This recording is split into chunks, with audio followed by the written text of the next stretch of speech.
clock on the wall there, it's 5 o'clock, and we'll call the meeting to order of the James City County Wetlands Board. The responsibility of this board is to carry out locally the Commonwealth policy to preserve the wetlands and to accommodate economic activity so as to prevent their depletion. Could I have a roll call, please?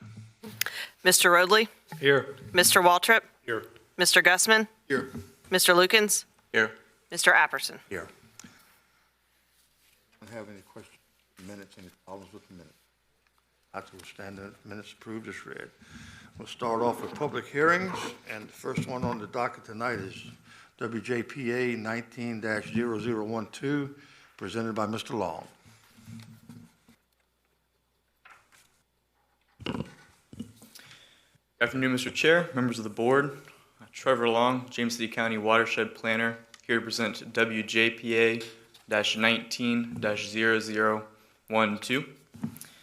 Ms. Carla Havens, Mid-Atlantic Resource Consulting, has applied for a wetlands permit on behalf of Mr. Mark Hill to construct a bulkhead on property located at 4029 South Riverside Drive within the Chickahominy Havens subdivision and the Yarmouth Creek watershed.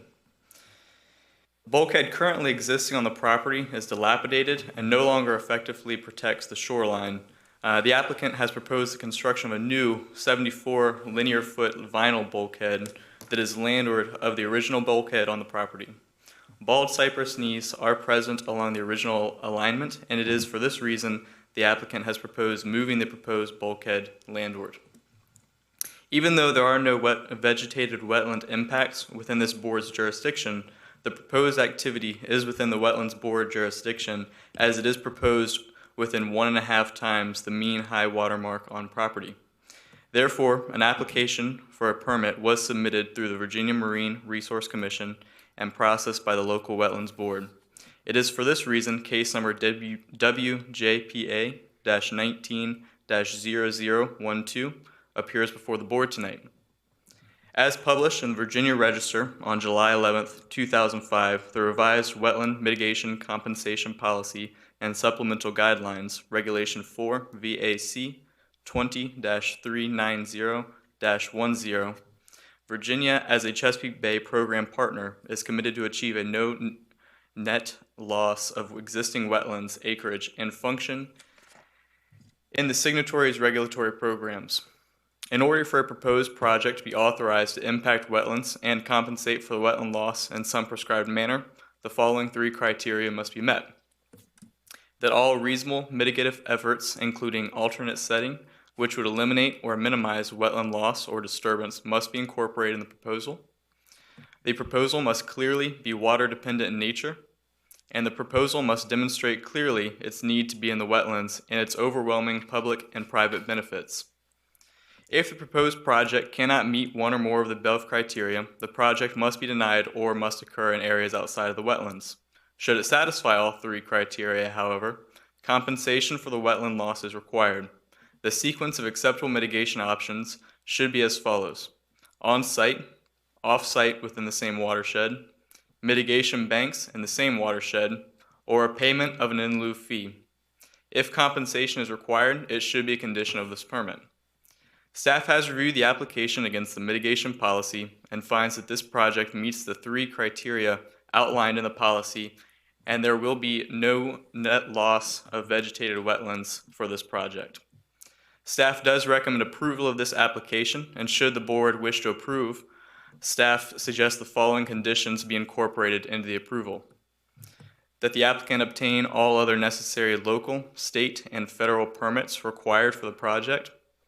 All development activities located in the Special Flood Hazard Area comply with Article 6, Division 3, Floodplain Area Regulations of the James City County Zoning Ordinance and receive all required approvals and permits prior to commencement of such activities. And that the wetlands permit for this project shall expire on May 8th, 2020 if construction has not begun, with written requests for extension submitted no later than March 27th, 2020, 6 weeks prior to the expiration date.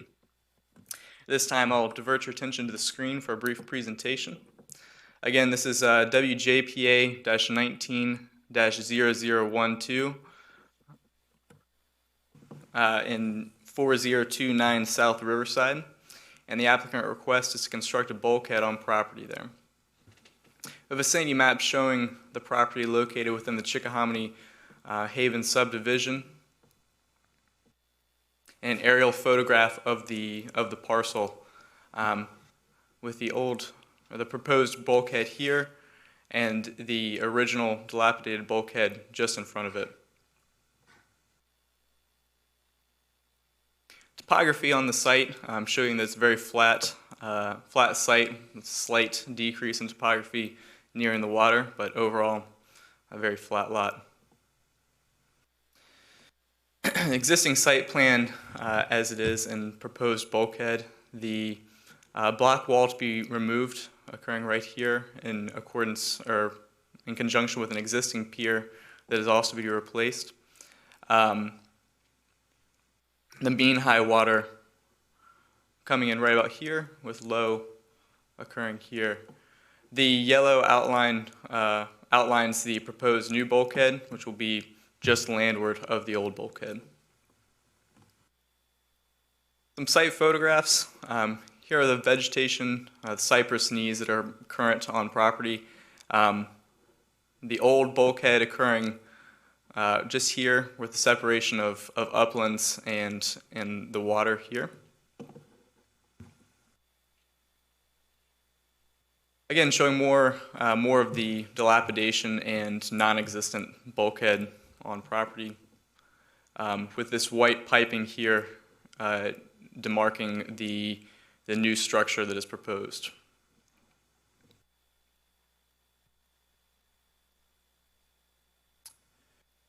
And a shot from the side of the yard illustrating the connectivity between the bulkheads.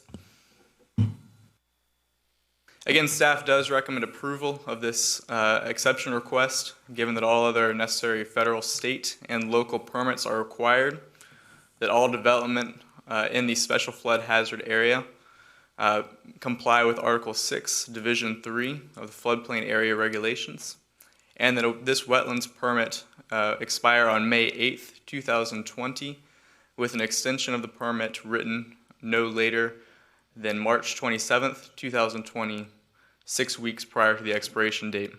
I'd be happy to answer any questions that the board may have at this time. Thank you for your time. Questions? Thank you, Mr. Long. At this time, we'll open the public hearing. Anyone wishing to speak to this application, you can please come forward and identify yourself. Good evening, Mr. Chairman, members of the board. I'm Carla Havens with Mid-Atlantic Resource Consulting, 1095 Cherry Row Lane, Plainview, 23156. Trevor, thank you for an incredibly thorough presentation. I have nothing to add. Thank you. Anyone else wish to speak? Seeing none, we'll close the public hearing and have a little discussion by the board. Pretty straightforward. Minimal impact. I'm sorry, Mr. Early, I didn't hear you. I said minimal impact. Yes. I'd like to make a motion to adopt the staff recommendation granting the resolution to grant rather the permit for wetlands case WJPA 19-0012. One ready to vote? Have a vote call, please. Mr. Roadley? Yes. Mr. Waltrip? Yes. Mr. Gussman? Yes. Mr. Lukens? Yes. Mr. Apperson? Yes. At this time, I'd like to say hello to Chief Hill, retired fire chief from James City County, and a personal friend. Good to see you, Mark. How much land are you losing with the moving the bulkhead back? Good. I'm glad you decided not to cover up the cypress stumps. Thank you. Moving on to the next case. WJP 190021, Jolly Pond Road Pier, presented by Mr. Wilson. Good evening, Mr. Chair, members of the board. Mike Wilson, Senior Watershed Planner, here to present case WJPA 19-0021, 2711 Jolly Pond Road. Ms. Carla Havens, Mid-Atlantic Resource Consulting, has applied for a wetlands permit on behalf of Mr. David and Ms. Tanya Pegram to construct a pier on property located at 2711 Jolly Pond Road within the Gordon Creek watershed. Property is further identified as James City County Tax Map Parcel 352010051C. The applicants have proposed the construction of a 175-foot pier that will traverse approximately 120 feet over vegetated marsh. The proposed pier decking will be no less than 4 feet above the wetland substrate. The applicants have also proposed to seed and mulch any denuded or sparsely vegetated areas that result from the pier construction. Scope of this work occurs nearly entirely within the vegetated wetlands. Therefore, an application for the permit was submitted through the VMRC, processed by local wetlands board staff. This board has in the past requested that piers that are constructed over an extensive amount of vegetated wetlands come before them for the manner of construction of the pier. I do want to remind the board that the pier itself is a private open pile structure and is exempt from the board's permit. So the manner of construction of the pier is what is before the board tonight. As published in the Virginia Register on July 11, 2005, the revised Wetland Mitigation Compensation Policy and Supplemental Guidelines, Regulation 4 VAC 20-390-10, Virginia as the Chesapeake Bay Program Partner is committed to achieve a no net loss of existing wetlands, acreage, and function in the signatory's regulatory program. In order for a proposed project to be authorized to impact wetlands and compensate for wetland loss in some prescribed manner, the following 3 criteria must be met. 1, all reasonable mitigative efforts, including alternative siting, which would eliminate or minimize wetland loss or disturbance, be incorporated into the proposal. 2, the proposal must be clearly water dependent in nature. And 3, the proposal must demonstrate clearly its need to be in the wetlands and its overwhelming public and private benefits. Staff's reviewed the application against this mitigation policy and finds that the project meets the 3 criteria outlined in the policy, and there should not be any net loss of vegetated wetlands. Therefore, staff recommends approval of this application, and should the board wish to approve the application, staff suggests the following conditions be incorporated into the approval. 1, that the applicant obtain any other necessary local, state, and federal permits required for the project. 2, a surety in amount of $500 shall guarantee the no net loss wetland policy as outlined in 4 VAC 20-390-10.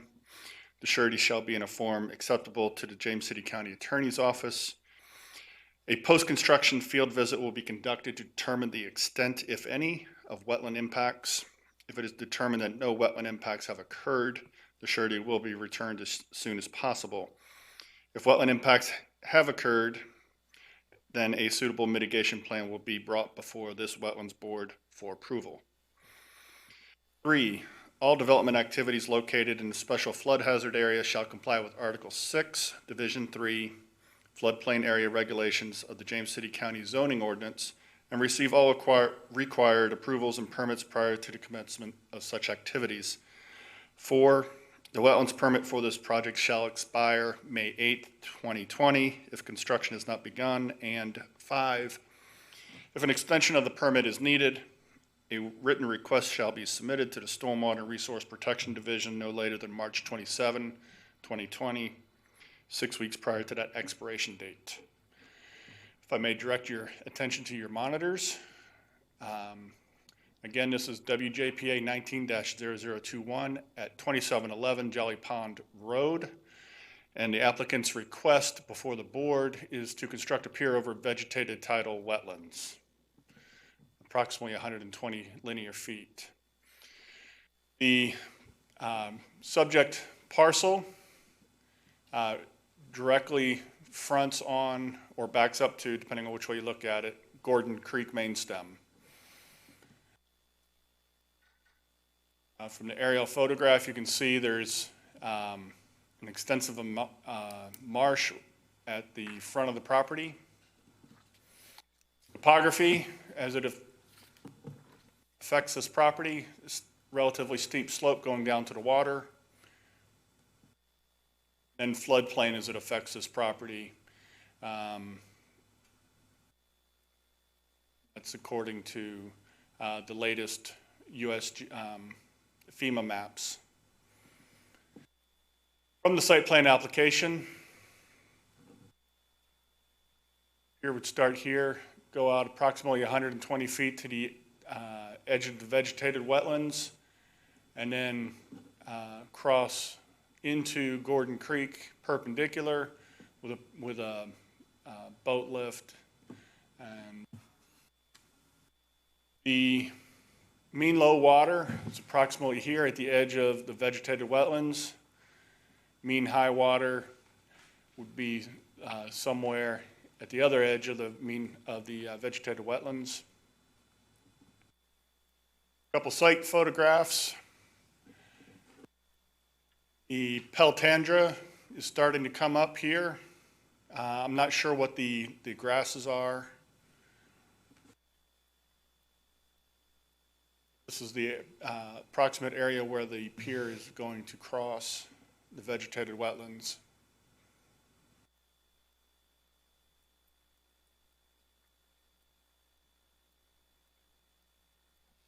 And again, the permit conditions, should the board wish to approve this permit request, all necessary federal, state, and local permits as required for the project, surety an amount of $500 to guarantee the no net loss wetland policy. Any development or all development activities located within the special flood hazard area shall comply with state or James City County regulations. But the wetland permit for this project expire May 8th, 2020 if construction has not begun, and if an extension of the permit is required. A written request submitted to our division, Stormwater Resource Protection, be submitted March 27, 2020, 6 weeks prior to that expiration date. I'd be happy to answer any questions the board may have regarding this application. Mr. Wilson, one question. The wetland loss that you speak of is associated directly with construction, not with the pier itself.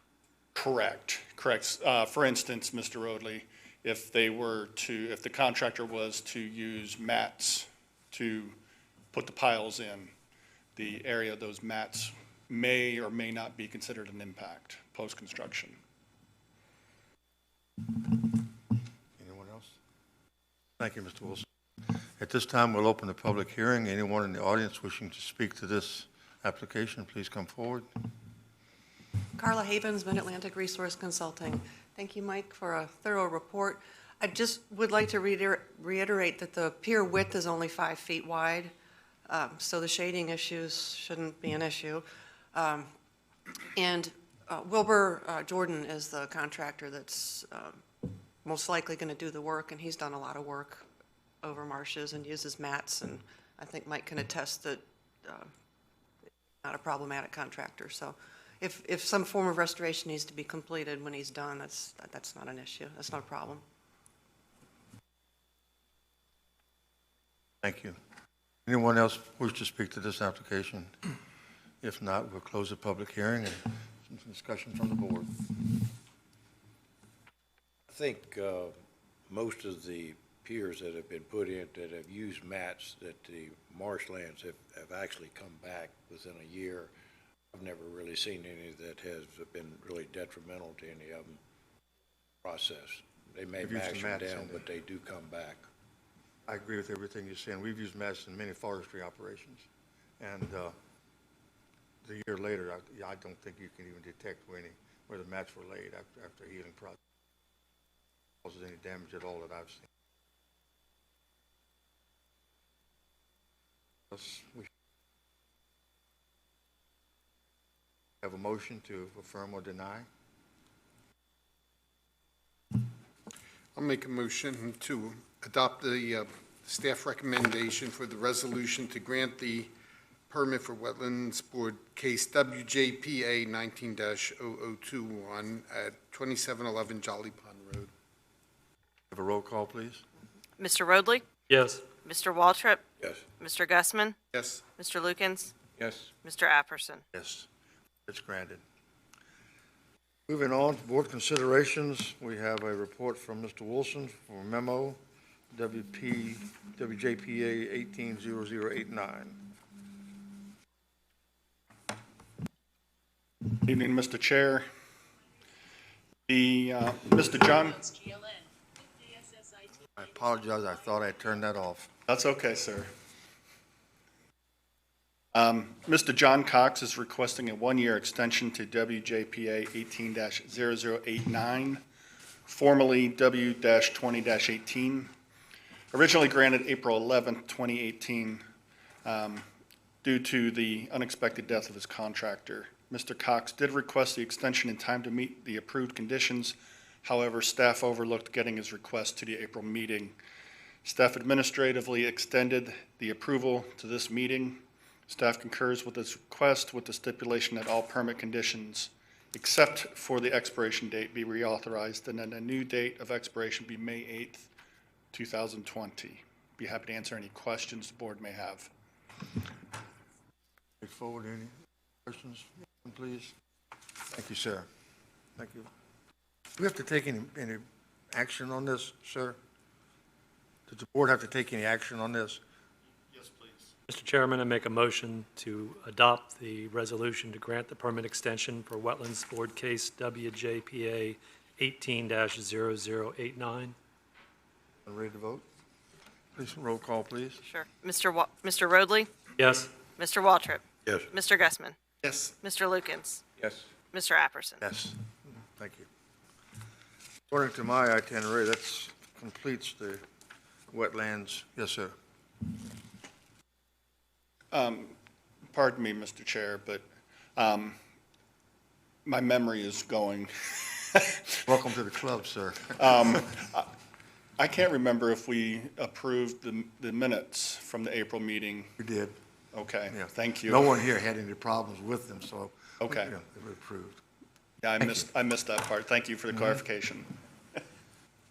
This time, the wetlands meeting is closed, and we'll open. Mr. Gusman, please. Okay. I'd like to call to order the May 8th meeting of the James City County Chesapeake Bay Board. The responsibility of this board is to carry out locally the Commonwealth policy to protect against and minimize pollution and deposition of sediment in wetlands, streams, and lakes in James City County, which are tributaries of the Chesapeake Bay. Ms. Parman, will you call the roll? Mr. Roadley? Here. Mr. Waltrip? Here. Mr. Gusman? Here. Mr. Lukens? Here. And Mr. Lukens is here for Mr. Hughes and Mr. Apperson. Here.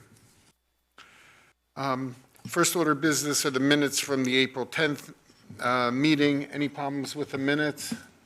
No. Minutes stand approved. Our next order of business are public hearings, and our first case is CBPA 19-0031 for 111 Warehams Point. Good afternoon, Mr. Chair, members of the board. Trevor Long, James City County Watershed Planner, here to present CBPA-19-0031, 111 Warehams Point. Ms. Jane Agnar has applied for a Chesapeake Bay exception for encroachments into the RPA buffer for the construction of a retaining wall on property located at 111 Warehams Point within the Kingsmill on the James subdivision and the Skiffs Creek watershed. This parcel was platted in 1990. The total lot size of this property is 0.12 acres, of which 25% is located within the RPA. This property is adjoined to 113 Warehams Point, which received an approval from the Chesapeake Bay Board in September 2018 for the construction of a retaining wall in order to prevent erosion from occurring on the property. The owners of 111 Warehams Point would now like to tie it into the existing retaining wall on 113 Warehams Point to prevent further erosion on their property. The retaining wall equates to 48 square feet of impervious encroachment into the landward 50-foot RPA. The applicant has proposed planting 1 canopy tree and 3 understory trees, therefore exceeding county mitigation requirements. The applicant has also proposed plans for a drain pipe to allow water to transport through the wall. Staff has evaluated the application and exception request for the construction of a retaining wall and finds that the application meets the conditions in sections 23-11 and 23-14, and that the application should be heard before the board because the retaining wall is accessory in nature. The Chesapeake Bay Board should fully consider Chesapeake Bay exception number CBPA 19-0031 as outlined and presented above, and may grant the exception with such conditions and safeguards as deemed necessary to further the purpose and intent of the county's Chesapeake Bay Preservation Ordinance. Staff has reviewed the application and exception request and has determined impacts associated with the proposal to be minor for the proposed development. Staff does recommend approval of this exception request with the following conditions incorporated into the approval: that the applicant must obtain all other necessary federal, state, and local permits as required for the project, that a surety in the amount of $250 be paid and placed prior to commencement of work in a form acceptable to the James City County Attorney's Office to ensure mitigation requirements, and that this exception request approval become null and void if construction is not begun by May 8th, 2020, with written requests for an extension submitted to the Stormwater and Resource Protection Division no later than March 27th, 2020, 6 weeks prior to the expiration date. I'll now direct your attention to the screen for a short presentation. Again, this is CBPA 19-0031, 111 Warehams Point. The applicant has applied for an exception request to construct a retaining wall on their property. Here in the vicinity map showing 111 Warehams Point within the Kings Mill subdivision. An aerial photograph of the units in question, 111 Warehams Point being this middle unit, with 113 being this one on the bottom half of the screen. Topography indicated above shows the gradual and steep drop off down towards the ravine adjacent to the property. Essentially, the retaining wall will be the edge of the ravine and the uplands. Resource protection area as it affects this property, again, 25% in the entirety of the back half of the lot found within the RPA. Site plan here shows the RPA cutting across the lot with the red line, and the proposed retaining wall here in yellow. Retaining wall does have a sinuous nature and curves around a few trees, with the mitigation proposed being service berries for the most part. This site photograph shows the retaining wall that was approved in September and where the applicant proposes to tie into. There's a backyard that the applicant currently lives with, and this is the ravine that drops off significantly with erosion starting to creep back. This area right here signifying the majority of the issues that the applicant feel to be necessary for a retaining wall. Again, staff does recommend approval of this application and exception request, given that all other necessary local and state and federal permits are required, that a surety of $250 be made to the James City County Attorney's Office to ensure the mitigation plantings, and this exception request become null and void if construction has not begun by May 8th, 2020, with written requests for extension submitted no later than March 27th, 2020. Thank you for your time. I'd be happy to answer any other questions. Any questions? Mr. Long, are the downspouts on these dwellings buried already? Not positive. I believe so. However, yes, I do believe they are. However, if the applicant is here, I'll let them attest to that. Okay, at this time, I'd like to open the public hearing. Would the applicant like to come forward and speak to the board? Would anyone else like to speak on this issue? Okay, at this time, I'll close the public hearing. Any comments from the board? Mr. Afferson, looking at that tree that's in, I guess it's that tree that you're looking at there.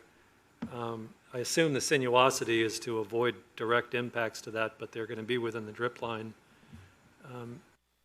Once they build that wall, they'll have a tough time getting back there with equipment. I'm just curious if you thought that that tree might be in jeopardy. I'm surprised that it looks as healthy as it is now with the field that's already there. It would be impossible for me to really diagnose the health of the plant without being there to look at it, but it certainly is at a high risk of gradual death with the new field coming on. I think you're exactly right. And I appreciate the effort to avoid. I just concerned that they might have trouble in 5 years, but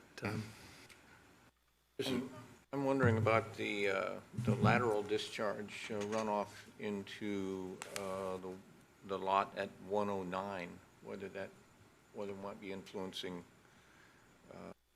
discharge on that side. I considered that. In one of the photographs, you have a better view of the 109 go the other way. There you go. Looks like they have a longer drain path before you hit the steeper slope in that area.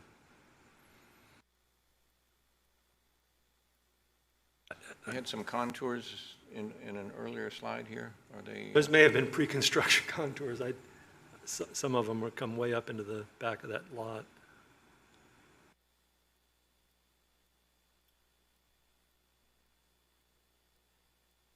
Maybe not. Is this basically a continuation of the other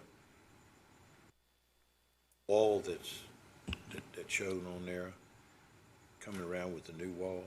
Yes, sir, Mr. Waltrip. It's just a continuation. Yeah, the owner at 111 really liked the way 113 turned out Yeah.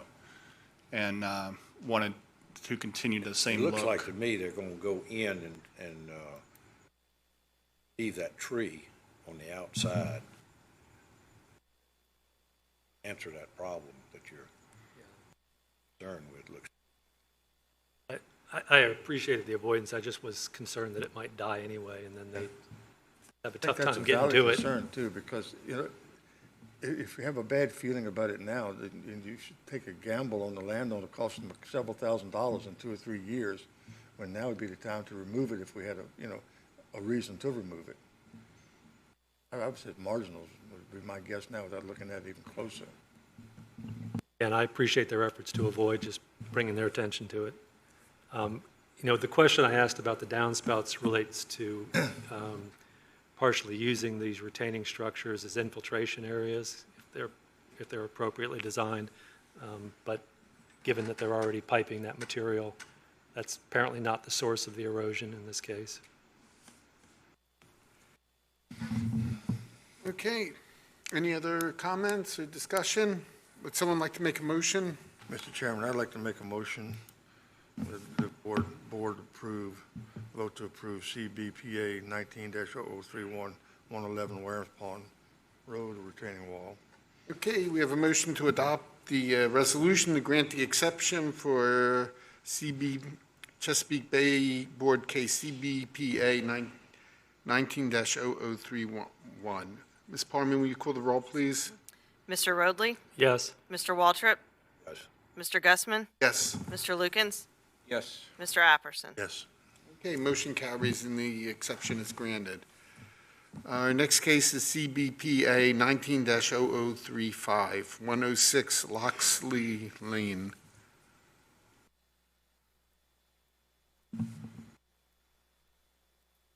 Afternoon, Mr. Chair, members of the board.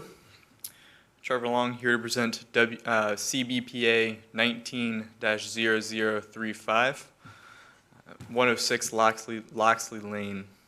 Mr. Thomas Mundy and Ms. Heather Mundy have applied for a Chesapeake Bay exception for encroachments into the RPA buffer for the construction of a retaining wall on property located at 106 Loxley Lane within the First Colony subdivision and the James River watershed. This parcel was platted on October 23, 1986, prior to the adoption of the Chesapeake Bay Preservation Ordinance in 1990. The total lot size of this property is 1.52 acres, of which 82% is located within the RPA. The applicants are proposing to construct a 50-foot-long retaining wall within an overall landscaping plan in order to prevent erosion on the property. The remaining aspects of the landscape plan fall under administrative approval and therefore are not part of this exception request. The applicants have proposed the plantings of 5 canopy trees, therefore exceeding county mitigation requirements for the proposed encroachments. Staff has evaluated the application and exception request for the construction of a retaining wall and finds that the application meets the conditions in sections 23-11 and 23-14, and that the application should be heard by the board because the retaining wall is accessory in nature. The exception granting body is permitted to require reasonable and appropriate conditions in granting the exception request in accordance with sections 23-14. The Chesapeake Bay Board should fully consider the Chesapeake Bay exception number CBPA 19-0035 as outlined and presented above, and may grant the exception with such conditions and safeguards as deemed necessary to further the purpose and intent of the county's Chesapeake Bay Preservation Ordinance. Staff has reviewed the application and exception request and has determined impacts associated with the proposal to be minor. Staff does recommend approval for this exception request with the following conditions incorporated into the approval. The applicant must obtain all other necessary federal, state, and local permits as required for the project. All development activities located in the special flood hazard area comply with Article 6, Division 3 of the floodplain area regulations of the James City County zoning ordinance and receive all required approvals and permits prior to commencement of such activities. And that a surety of $250 be paid and in place prior to the commencement of work in a form acceptable to the James City County Attorney's Office to ensure the mitigation requirements. And that this exception request become null and void if construction has not begun by May 8th, 2020, with written requests for an extension submitted to the Stormwater and Resource Protection Division no later than March 27th, 2020, 6 weeks prior to the expiration date. Again, this is CBPA 19-0035, 106 Loxley Lane, and the applicant request is to construct a retaining wall.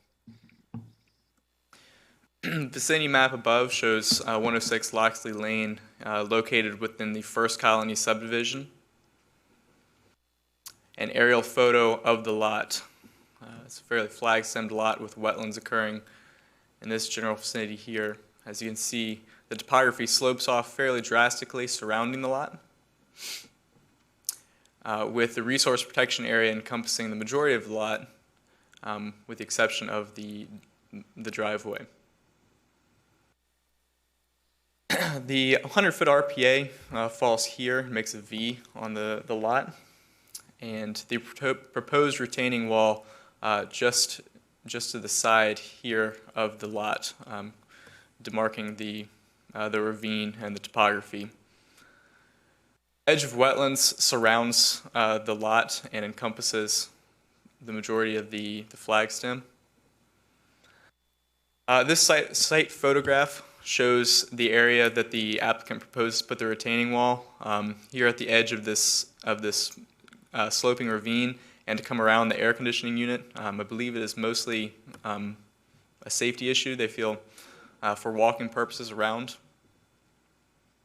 Again, though, the wetlands can be seen in this photograph here. This site photograph shows the topography on the lot. Again, staff does recommend approval of this application, given that all other necessary local, state, and federal permits are required, that a surety of $250 be made out to ensure the mitigation plantings, and that this exception request become null and void if construction is not begun by May 8th, 2020, with written requests for an extension submitted no later than March 27th, 2020, 6 weeks prior to the expiration date. Thank you. I'll be happy to answer any questions. Did I see that the retaining wall is going to be 12 inches high? On your plan here, I think. Essentially what they're doing is just leveling up that small piece of property there behind their house, is that right? Correct. 12-inch high Yes. retaining wall. Yes. Okay, that's all I had. At this time, I'd like to open the public hearing. Is the applicant present? Would they like to address the board?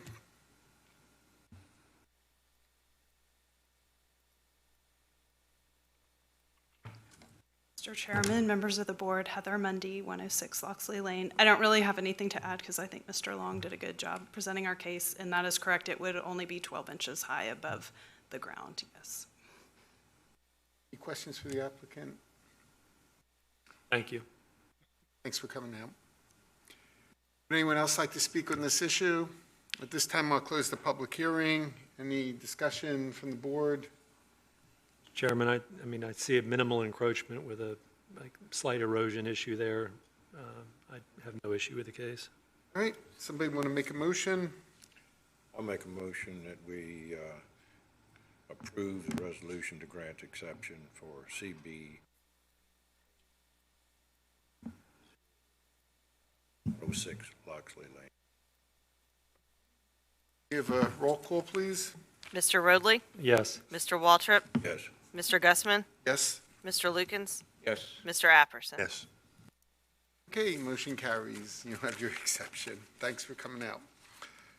Next case is CBPA 19-0038, 3034 North Riverside Drive. Good afternoon, Mr. Chairman, members of the board. Trevor Long here to present CBPA 19-0038. Mr. Robert Smith of AB Pool Services has applied for a Chesapeake Bay exception on behalf of Ms. Caroline Hamer for encroachments into the RPA buffer for the construction of an in-ground pool on property located at 3034 North Riverside Drive within the Yarmouth Creek watershed. Parcel was platted in 1959 prior to the adoption of the Chesapeake Bay Preservation Ordinance in 1990. The total lot size of this property is 0.35 acres, of which 54% is located within the RPA. Associated with the proposal are 512 square feet of anticipated impervious impacts associated with the construction of a pool, and 500 square feet of impacts associated with the decking surrounding this proposed pool. The applicant is also proposing to remove 212 square feet of a deck that's existing currently on property. Therefore, total impacts to the RPA associated with this project equate to 800 square feet. While the applicant has not yet proposed a mitigation plan associated with this request, staff does require the plantings of 2 mitigation units for this amount of impact. Staff has evaluated this application and exception request for the construction of an in-ground pool and finds that the application meets the conditions in sections 23-11 and 23-14, and that the application should be heard before the board because the pool is considered accessory in nature. Chesapeake Bay Board should fully consider Chesapeake Bay exception number CBPA 19-0038 and as outlined and presented above, and may grant the exception with such conditions and safeguards as deemed necessary to further the purpose and intent of the county's Chesapeake Bay Preservation Ordinance. Staff has reviewed the application and exception request and has determined the impacts associated with the proposal to be minor for the proposed development. Staff does recommend approval of this exception request with the following conditions incorporated into the approval: that the applicant obtain all other necessary federal, state, and local permits as required for the project. All development activities located in the special flood hazard area comply with Article 6, Division 3 of the Floodplain Area Regulations of the James City County Zoning Ordinance and receive all required approvals and permits prior to commencement of such activities. The applicant submit a mitigation plan that details the size, location, and name of the required plant materials, which shall be 2 canopy trees, 4 understory trees, and 6 shrubs, or equivalent, therefore equating to 2 planting units. And this exception request become null and void if construction is not begun by May 8th, 2020, with written requests for an extension be submitted to the Stormwater and Resource Protection Division no later than March 27th, 2020, 6 weeks prior to the expiration date. Now direct you to your screens for a presentation. This is CBPA 19-0038 at 3034 North Riverside. The applicant has requested to construct an in-ground pool behind their house here in the Chickahominy Haven subdivision at 3034 North Riverside Drive. An aerial photograph above showing the approximate vicinity of the proposed pool. Here is a outline of the deck that is to be partially removed in the reduction of impervious for this project. With the topography on site, fairly flat with gradual decrease down towards the water at the edge of the property. The resource protection area, as it does affect this property, the entirety of the backyard is encompassed within the resource protection area. And the site plan illustrating the location of the pool and deck to be removed. Again, the RPA coming in here just to the front of the house. The existing deck, which is partially to be removed, and the proposed pool. Site photographs. Here is the general vicinity of the pool area and a portion of this deck to be removed.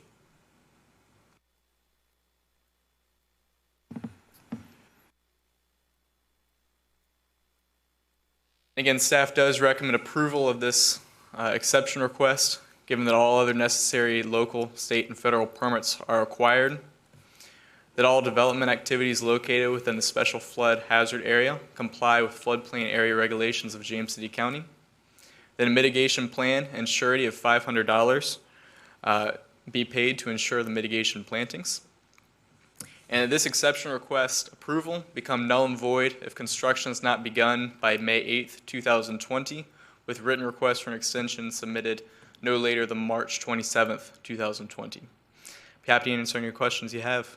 Thank you. Any questions for staff? Mr. Long, do you know if this is a chlorinated pool or a brine treatment? I believe it is a saltwater pool, but I'll allow the applicant to further address that. Okay, this time I'll open the public hearing. Would the applicant like to come forward and address the board?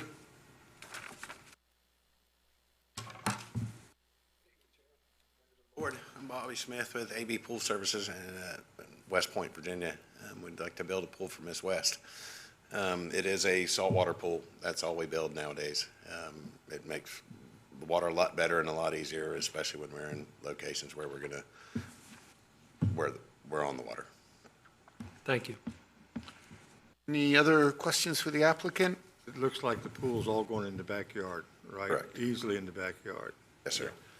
It's a young family. There are no pools in Chickahominy Haven. There's no place for these folks to cool off other than the river, and we'd like to build them one. Is this a concrete pool or? Yes, sir. It's an in-ground vinyl liner pool. Where we don't build concrete pools.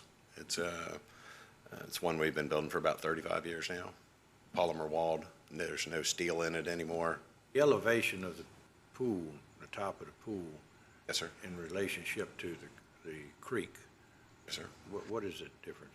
I don't have the pictures, but at the pictures, the elevation is going to be just off the deck. See where the stairs come down?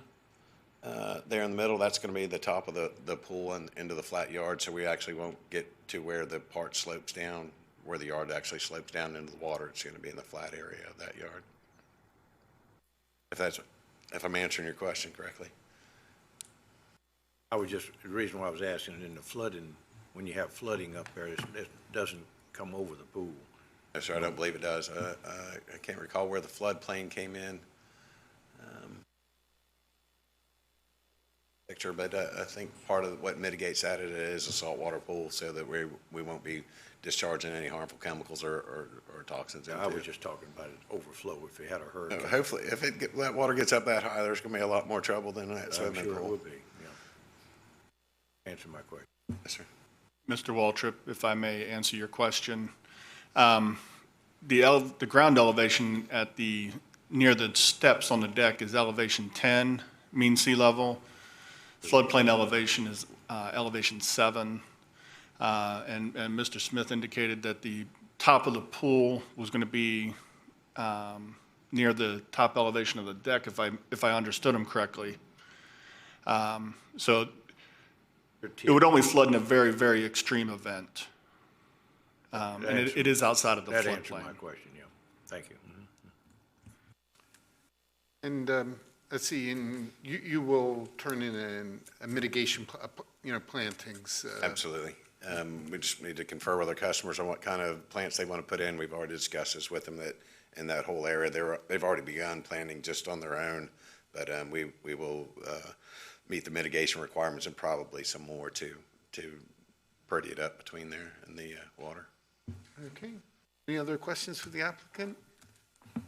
This may not have much to do with the permit, and you probably can't answer this, but the aerial photograph there, what are the spots on the river there?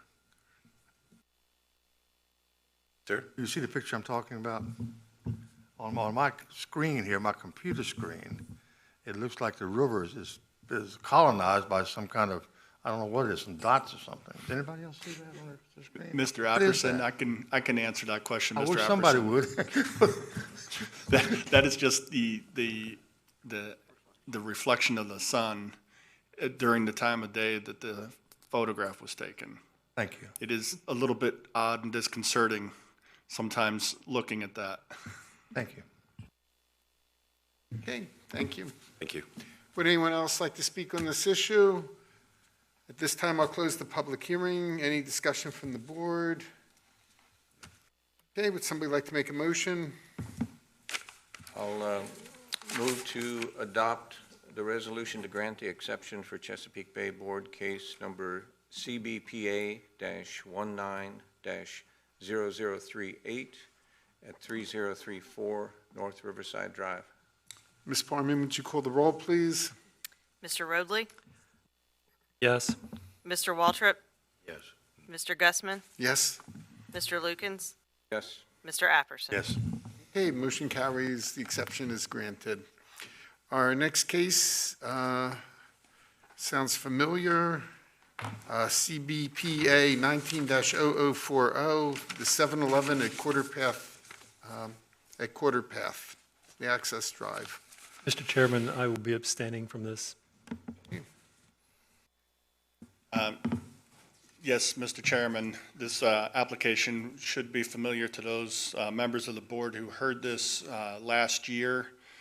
Mr. Mark Richardson of Timmons Group has applied for Chesapeake Bay exception for encroachments into the RPA buffer for the construction of a paved access road for the redevelopment of the 7-Eleven and a proposed restaurant at 3000 Battery Boulevard in 7337, 7327, and 7341 Pocahontas Trail. The RPA was delineated by Williamsburg Environmental Group, now known as Stantec. They have also designed this master stormwater plan for the entirety of the Williamsburg at Quarter Path project. This case was brought before the March 14, 2018 Chesapeake Bay Board meeting and was approved with the conditions listed at that meeting. While the demolition and permitting process began before the expiration date of the permit, construction was not started before the March 14, 2019 deadline, and no permit extension was requested. Therefore, the exception approval is null and void, and it's for this reason that the case reappears before the board.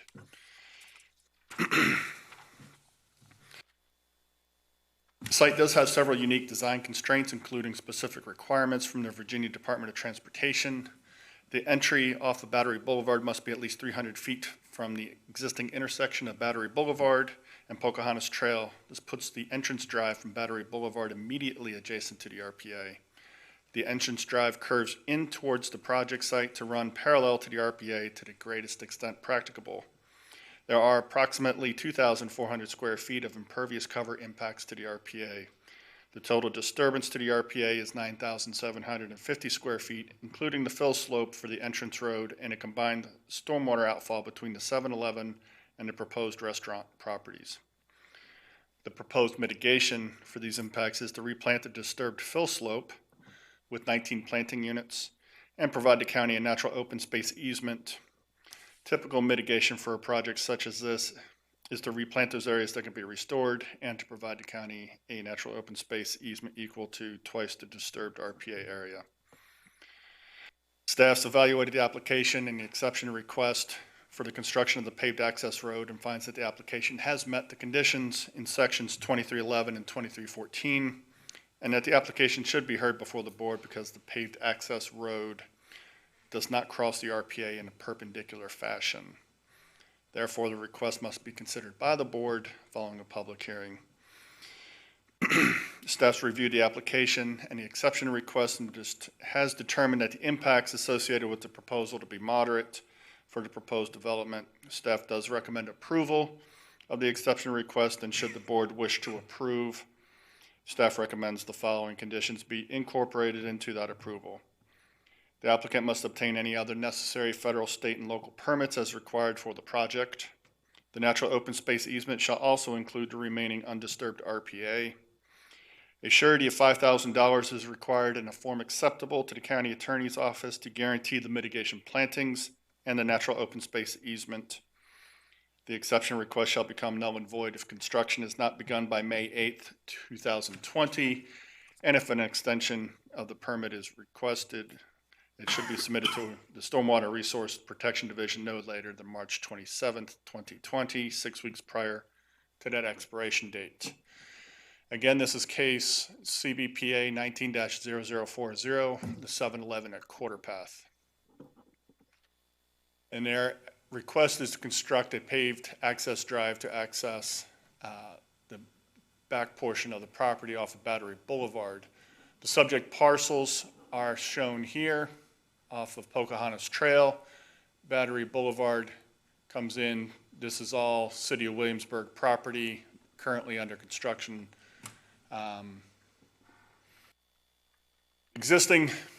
Formerly existing 7-Eleven and gas pumps, these have undergone demolition here recently. Topography of the site and the RPA as delineated by Williamsburg Environmental Group, now known as Stantec. From the site plan application, the access drive off of Battery Boulevard comes in like that. Unavoidable impacts to the RPA with the construction of this drive and the fill slope and then the stormwater outfall pipe here. Proposed natural open space easement shown in green and the proposed RPA restoration shown in darker green along this fill slope. From the previous presentation, 7-Eleven, the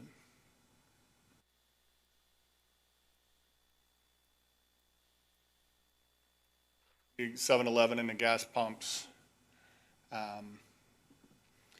And as you look around towards the back of the property, on Pocahontas Trail, and then the way the property currently exists with the building and the gas pumps being demoed. Again, the permit conditions, staff does recommend approval. All other necessary local, federal, state permits. The natural open space easement should include the RPA. $5,000 surety acceptable to the county attorney's office to guarantee the mitigation plantings and the open space easement. The permit request, the exception request shall become null and void if not started by May 8th, 2020, and an extension request no later than March 27, 2020. Staff would be happy to answer any questions the board may have regarding this application. There's no changes from... There are no changes from what the board approved in 2018, except for the expiration date on the resolution. Any questions? Okay, thank you. This time I'd like to open the public hearing. Would the applicant like to come forward and address the board? Would anyone else like to come forward and address the board? Okay, I'll close the public hearing. Any discussion? Okay, we approved it before. It's pretty much the same project. Would someone like to make a motion? I'll make a motion that we approve the resolution granting the exception for 0711. Okay, and Ms. Parman, will you call the roll? And Mr. Rowley, is abstaining. Mr. Waltrip? Yes. Mr. Gussman? Yes. Mr. Lukens? Yes. Mr. Apperson? Yes. Okay, motion carries. The exception is granted. Next case is CBPA-19-0041 for 1350 John Tyler Highway. Good afternoon, Mr. Chair, members of the board. Trevor Long, James City County Watershed Planner, here to present CBPA 19-0041, 1350 John Tyler Highway, otherwise known as the Chickahominy Riverfront Park. Mr. Daniel Proctor of Stantec Consulting Services has applied for a Chesapeake Bay exception on behalf of Mr. Scott Stevens, County Administrator of James City County, for encroachments into the RPA buffer for the stabilization of the shoreline on property located at 1350 John Tyler Highway within the Gordon Creek watershed. Property is further identified as James City County tax parcel number 343010002 and is otherwise known as the Chickahominy Riverfront Park. This parcel was platted in 1972 prior to the adoption of the Chesapeake Bay Preservation Ordinance in 1990. Total lot size of this property is 139.42 acres, of which 31% is located within the RPA. The banks of the Chickahominy Riverfront Park have been actively eroding over the years due to wave action and has allowed sediment to fall into the Chickahominy River. A living shoreline approach is proposed to mitigate this erosion, equating to a total of 2,160 linear feet of disturbance. However, no impervious area is proposed within the RPA for this project. James City County has received a grant funding from the Virginia Environmental Endowment, VEE, to perform this project. The proposed shoreline stabilization includes 9 breakwaters along the Chickahominy River shoreline and 8 low water sills along the Gordon Creek shoreline, 1 section of coir logs to dissipate energy, and 1 riprap revetment with tidal marsh enhancement to occur behind these structures. 2 small sections of beach nourishment are also proposed in this project, and the 2 sections of bank grading will, which is the reason this exception request is before the board tonight, will occur at a 2-to-1 and 3-to-1 slope. A total reduction of 115.81 pounds of total phosphorus and 94.54 tons of total suspended solids are associated with the improvements of this project. Due to the anticipated reduction of sedimentation anticipated with this project, a mitigation plan is not required by county staff. All disturbed upland areas will be stabilized with native riparian seed mix after the development has occurred. Staff has evaluated the application and exception request for the stabilization of the Chickahominy Riverfront Park and finds that the application meets the conditions in sections 23-11 and 23-14, and that the application should be heard by the board because there are significant disturbances within the seaward 50-foot RPA.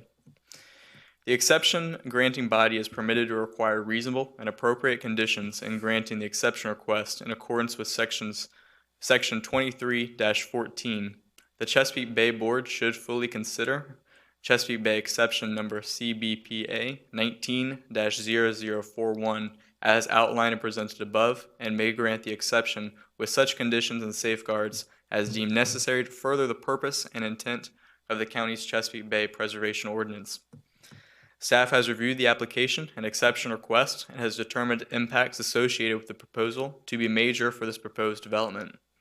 Staff does recommend approval of this exception request with the following conditions incorporated into the approval. The applicant obtain all other necessary federal, state, and local permits.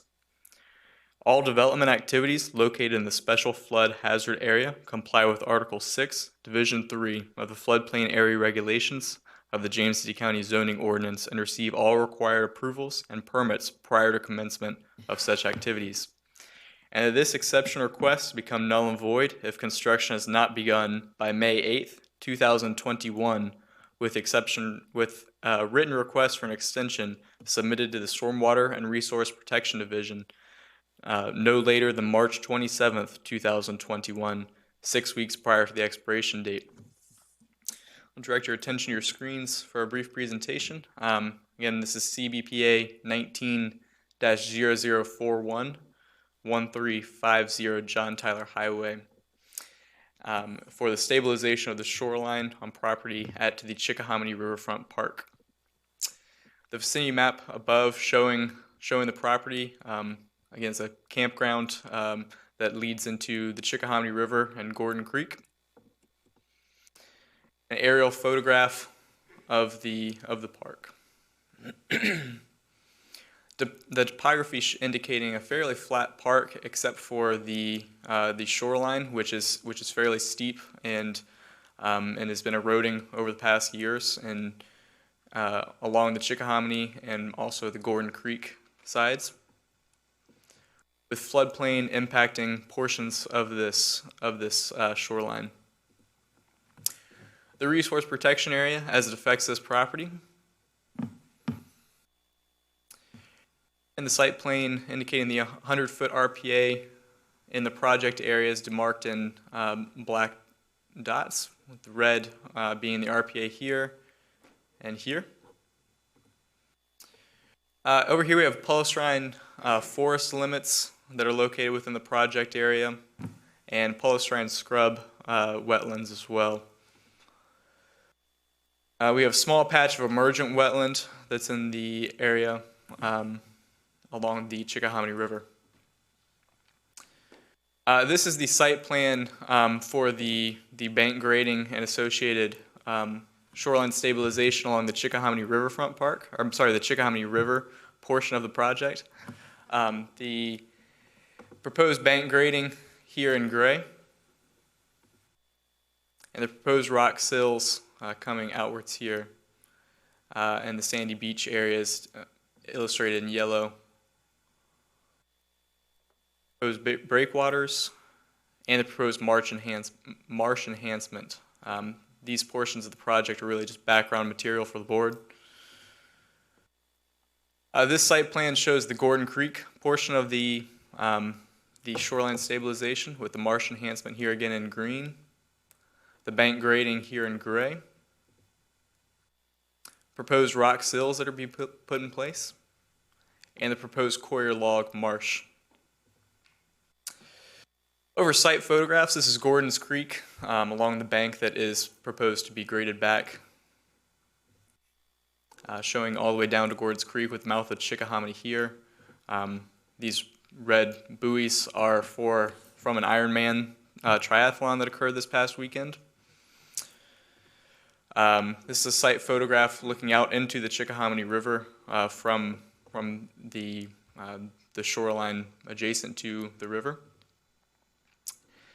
and the portion of the shoreline that is proposed to be stabilized and graded. This picture illustrates the erosion that is occurring. This is on the Gordon Creek side, and it's very steep and has been eroding for many years.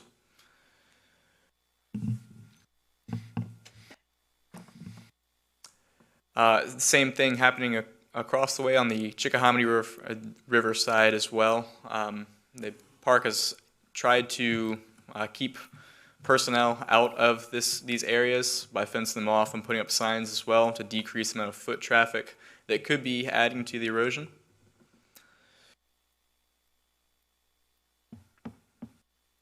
A fence shown in this picture here. Again, staff does recommend approval of this exception request, given that all other necessary local, state, and federal permits are required, that all development activities located in the special flood area comply with Article 6, Division 3 of the Floodplain Area Regulations, and this exception request become null and void if construction has not begun by May 8th, 2021, with written request for an extension submitted no later than March 27th, 2021, 6 weeks prior to the expiration date. Thank you. I'd be happy to answer any questions. Most of this construction going to be done from the water side. The majority of the The rock sills and the wetland portion will certainly be done from the water side, and I believe the bank grading will be done from the landward portion. Looks like it's a lot of trees and stuff that's right on the edge. It looks like there'll be a lot of clearing if you're gonna be doing it from top. This is, I believe, correct, but the trees were not accounted for in the disturbed area of this project.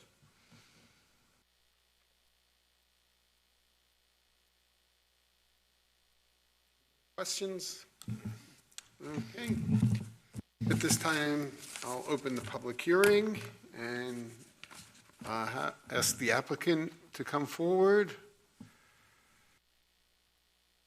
Mr. Chairman, just for clarity, I'm also abstaining from voting on this application as well. Okay. My name is Darrell Cook, excuse me, and I'm with the Stormwater Division. I'm the project manager for this project. As was pointed out, this project involves the stabilization of existing eroding shorelines.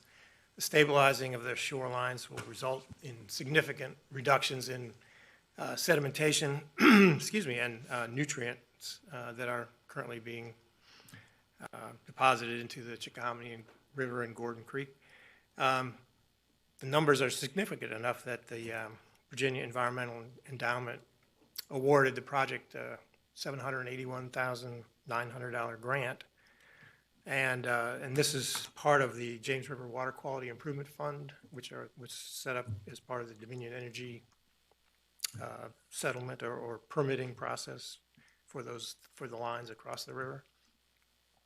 A couple things I wanted to point out related to this project and the RPA impacts. A tree survey was done in the project area of all trees 12 inches in diameter and greater, and the site plan is being designed to try to minimize any impacts, or as much as we can minimize the impacts to those trees. And then also there's quite a few cypress trees along the shoreline. Those are going to be preserved. The project is being designed around those and trying to avoid all impacts. There may be some of the rock sills may be impacting them a little, but otherwise, the project is being designed around them, and like I say, also trying to preserve as many mature trees as possible out there. So, and just answer any questions that y'all might have. This project's been needed for a long time. It's really going to change the look of the park. Right. Yeah, it will, and it also, was going to mention that it also addresses the safety issues that, you saw the pictures of where they have these real steep slopes. So it'll be safety improvement for the park patrons and also help protect the park infrastructure. It looked as though a lot of the obvious erosion was fairly high on the banks, where the banks are just being undercut, I guess. And do you think the primary mechanism here is due to boat wakes or storm damage or some combination? It's probably a combination. But yes, it is basically the toe of the slope is continually destabilized. So that's, the rock sills will stabilize that toe, and then the grading of the banks back to a stable slope will hopefully take care of this problem. And if you look, there's a lot of those areas are severely eroded, and those are going to be graded back. But in between those areas, there are areas that are not really showing signs of erosion, and they're just going to be left alone. So every RPA would be. The native riparian seed mix that you use, I assume in places where you've got marsh that you want to enhance there, you're looking at more of the sort of typical marsh, Sporobolus or Spartina, something like that. And then can you comment on that, or do you know the details at that point? I don't know the details on that myself, but there are going to be there's going to be tidal marsh created as part of this project, and will be vegetated as well. So So the money for this project came from where? Well, the money is coming first, half of it is coming from the county and half of it is coming from the Virginia Environmental Endowment. They're administering, it's a $15 million pot of money that was part of the permitting process for the, for the lines across the river. And so this first year, they awarded 4 grants, and we were able to get one of those grants for this project. And the courts just ruled that the permit was invalid, and you're not going to have to give the money back, are you? I don't think so. Is there sand going to be brought in to put behind the revetments or any? Yes, there is going to be sand behind the, there is some beach nourishment that's going to occur in some of the areas where the sills come out into the river a little ways, and they're going to establish some, so there will be some beach nourishment in those areas. I'm sure at Some James City sand County, I've looked at all the other projects y'all have done. They've been looked after and they've worked, and I'm sure you're going to do a good job. Yeah, we certainly plan. I remember the first time they were proposing these, and I had some doubts about how well they'd work. And They do work. they do work. Every one we've approved, I think, has worked great. So It's a good project. You're going to be in charge of it, right? Yes. It's something that citizens of the county need. There's no access to the river, as you very well know, all the way up to James City County side there. And the park there is one of the best things, I think, for people who want to use the river that they're ever going to have. Take good care of it. I'm glad you're doing it, really. All right. Thank you. thank you very much. Would anyone else like to speak on this issue? At this time, I'll close the public hearing. Any discussion from the board? I like it. No, it's a very worthwhile project. Okay, can we have a motion? I'd like to make a motion, Mr. Chairman, that we do the vote to approve shoreline stabilization CBPA 190041. Okay. Can Mr. we have a roll call, please? Mr. Waltrip? Yes. Mr. Gussman? Yes. Mr. Lukens? Yes. Mr. Apperson? Yes. Okay, the motion carries, the exception is granted. All right, our next next project is CBPA 19-0037, 499 Jolly Pond Road. Good evening, Mr. Chair, members of the board. I'm Mike Wilson, Senior Watershed Planner, here to present KCBPA 19-0037, 499 Jolly Pond Road, also going to be known as Deer Lake Estates. Mr. Ryan Stevenson of AES Consulting Engineers, on behalf of Mr. Joseph Roque of Colonial Heritage LLC, has applied for a Chesapeake Bay exception for encroachments into the RPA buffer for the construction of sanitary sewer bridge connections associated with the development of Deer Lake Estates on property known as 499 Jolly Pond Road within the Colonial Heritage subdivision and the Yarmouth Creek watershed. Property is further identified as James City County Tax Map Parcel Number 22401000007. Parcel is part of the overall Colonial Heritage subdivision. The total sanitary sewer impact associated with these projects is approximately 30,500 square feet within the seaward 50-foot RPA. There are 2 aerial crossings of wetland systems in this proposal, which adds approximately 10,424 square feet of disturbance within the RPA. For large-scale utility impacts such as this being proposed, the standard county practice is to require that an area equal to 2 times the impact area of forested land to be placed into a natural open space easement. This area should be adjacent to the RPA for the maximum water quality benefit. Total RPA impact for all the sanitary sewer impact is 30,500 square feet, which requires a total area of 1.4 acres of additional natural open space easement. These easements and the deeds will be recorded concurrent with any plats for the subdivision. Staff's evaluated the application and exception request for the construction of the sanitary sewer and sanitary sewer connections and finds that the application does meet the conditions in sections 2311 and 2314.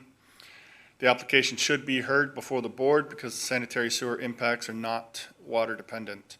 Therefore, this request must be considered by the board following a public hearing. The exception granting body is permitted to require reasonable and appropriate conditions in granting any exception request in accordance with section 2314.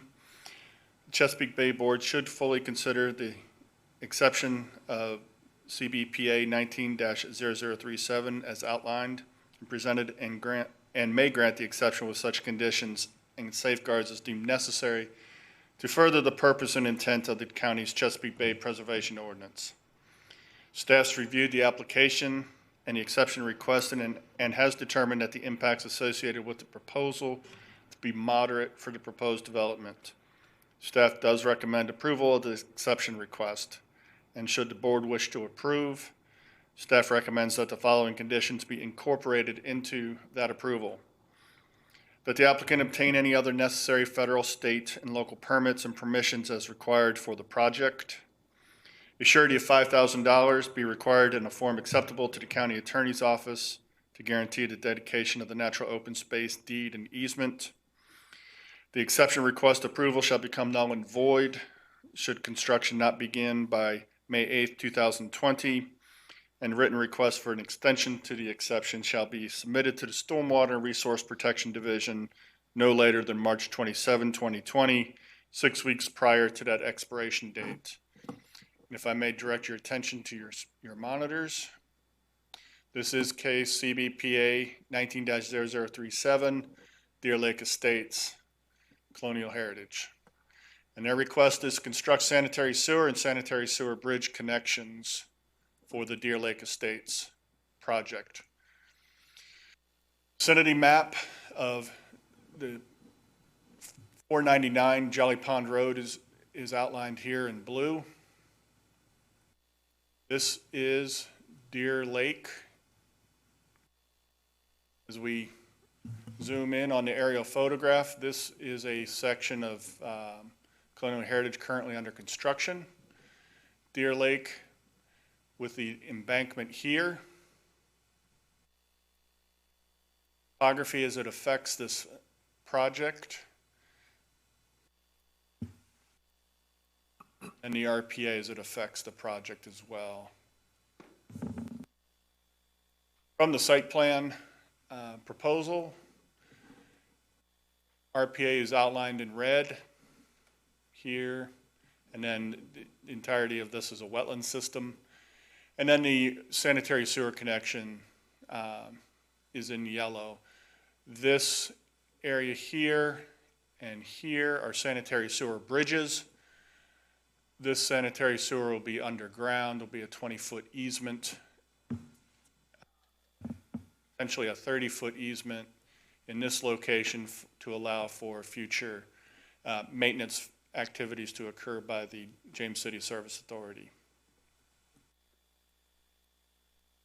And the 100-foot RPA and the sanitary sewer impacts and the wetlands. Mitigation proposal is 1.4 acres of natural open space that to be dedicated in this area, and the sanitary sewer in question is down here. Again, this is Deer Lake. This would be the proposed Deer Lake Estates. Natural open space easement, which is the mitigation, sanitary sewer impacts. Some photographs from the site.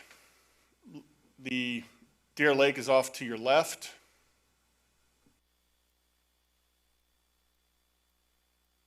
Looking near the bottom of the embankment of Deer Lake.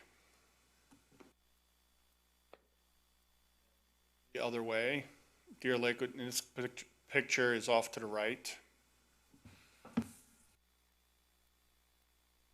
wetland system that one of the sanitary sewer bridges would be crossing. The RPA area that would, sanitary sewer would be underground. The downslope side of the embankment for Deer Lake. And then permit conditions. Again, staff does recommend approval with these conditions, that any other necessary local, federal, state permits are obtained as required. The surety of $5,000 be in place to ensure the natural open space easement dedication, that the exception request become null and void if construction has not begun by May 8th, 2020, and written request for extension submitted no later than March 27, 2020. And I do want to clarify one thing. When I say construction, I mean construction of the sanitary sewer, not necessarily construction of the subdivision. Be happy to answer any questions the board may have on this application. What's Deer Lake draining to? Drains to Yarmouth Creek. Was Deer Lake constructed? Yes, it would have to have been constructed many, many years ago. This part of colonial heritage, if I may go back,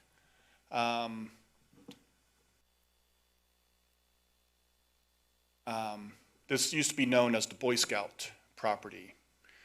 The half of this property, approximately where it says Fawn Crest, from that part over to Cranston's Mill Pond Road has already been placed into a natural open space easement of acreage is approximately 242 acres dedicated to the county. That was done for an SUP condition to allow Colonial Heritage to develop this 50 lot subsection of Colonial Heritage. But the main drainage, the outlet for Deer Lake is here, and then it comes down here into Cranston's Mill Pond, and then further down to where it's the, Boy Scout, if I could help you a little bit, the Boy Scouts built the pond. That's how it Okay. got there. Yeah. yeah, I'm afraid that pond was here long before I was. It certainly was, but that's how it got So, there. Yeah. so is that going to the drain? Is this the drainage that's referred to as Car Wash Hill? The one that floods out all the, Yeah, that's when, where Cranston's Mill Pond dumps into Yarmouth Creek. Right at the line, the headwaters of Yarmouth Creek actually backfills across the road there occasionally during a flood event. But that's as high as Yarmouth Creek comes up into the county right there. okay. Yeah, that's a spot that floods very frequently. Floods frequently. Is Deer Creek have an overflow structure? Is that how it's discharging? I will let Mr. Stevenson address that question, but the answer, Mr. Gussman, is the outlet structure for Deer Lake has been or will be rebuilt due to dam safety concerns. Okay. I have a sort of a, for my own information, kind of a technical question regarding the intent of mitigation in this case, not necessarily this specific case, but it looks as though an easement for natural open space basically simply sets aside the space, says we're not going to develop here. Correct. Basically. So in this case where you have a 2-for-1 of natural open space versus the loss of impervious surface, that we're still losing impervious surface, but we're just saying, oh, we're in exchange for that, we're not going to develop over here. We're not gaining any impervious surface in overall, right? Or we're not losing. What do I mean? We're not gaining pervious surface in this case. Correct. It's area of the project that could be developed, but the intent is to place it into an open space easement, to not let it be developed. And the reason we do this on large-scale utility projects is because those need to be maintained over time, and the the most effective buffer has the 3 trophic layers, canopy trees, understory trees, and ground cover vegetation.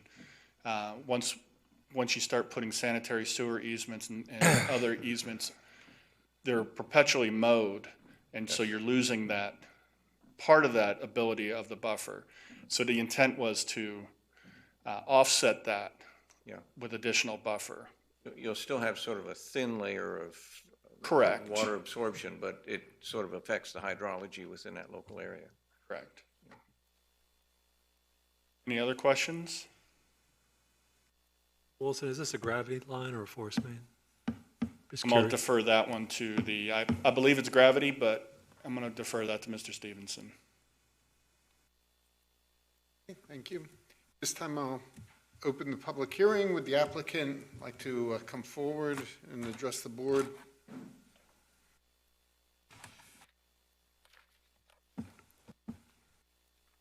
Chairman, members of the board, Ryan Stevenson, AES Consulting Engineers, 5248 Old Town Road. Thank you, Mike, for your presentation. First question, yes, gravity sewer, definitely. Other question about the dam itself. We have a dam safety permit in place, and we did make changes to the riser and all overflow part of that dam. Nothing we're approving is going to affect any flooding on the road. Correct. That is. Any other questions for the applicant? Sanitary sewer on Jolly Pond Road. Okay, thank you. Would anyone else like to speak on this issue? This time I'll close the public hearing. Any discussion? You gotta run the sewers somewhere, and they don't flow uphill. Heritage now goes all the way up Richmond Road, all remarkable.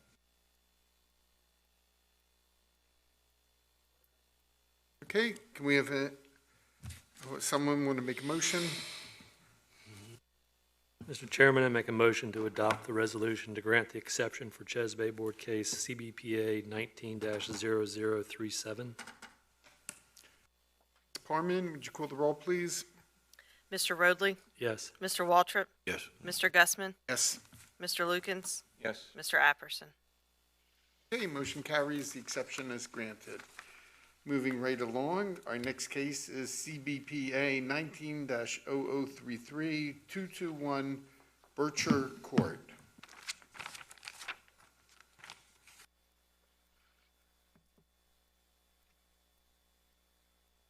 Good evening, Mr. Chair, members of the board. Again, Mike Wilson here. Present case CBPA 19-0033, 221 Bircher's Court. Mr. Matthew Roth Environmental, has applied for Chesapeake Bay exception on behalf of Mr. Scott Pito and Ms. Jennifer Pito for encroachments into the RPA buffer for the construction of a single-family dwelling, patio, and pool on property located at 221 Bircher's Court within the Kings Mill subdivision and the Skiffs Creek watershed. Property is further identified as James City County Tax Map Parcel 513-03-00039. Parcel was platted in 1989 prior to the adoption of the Chesapeake Bay Preservation Ordinance in 1990. Total lot size for this property is 1.07 acres, of which 76% is located within the RPA. Steep slopes encompass the seaward portion of the RPA on this lot. The applicant has proposed construction of a single-family dwelling to include a garage, patio, pool, and spa, of which 3,347 square feet lie within the landward 50-foot RPA. The included pool and spa are proposed to accommodate a medical condition of the applicant. Staff has worked with the applicant to minimize encroachments into the RPA and preserve the undisturbed seaward 50-foot RPA.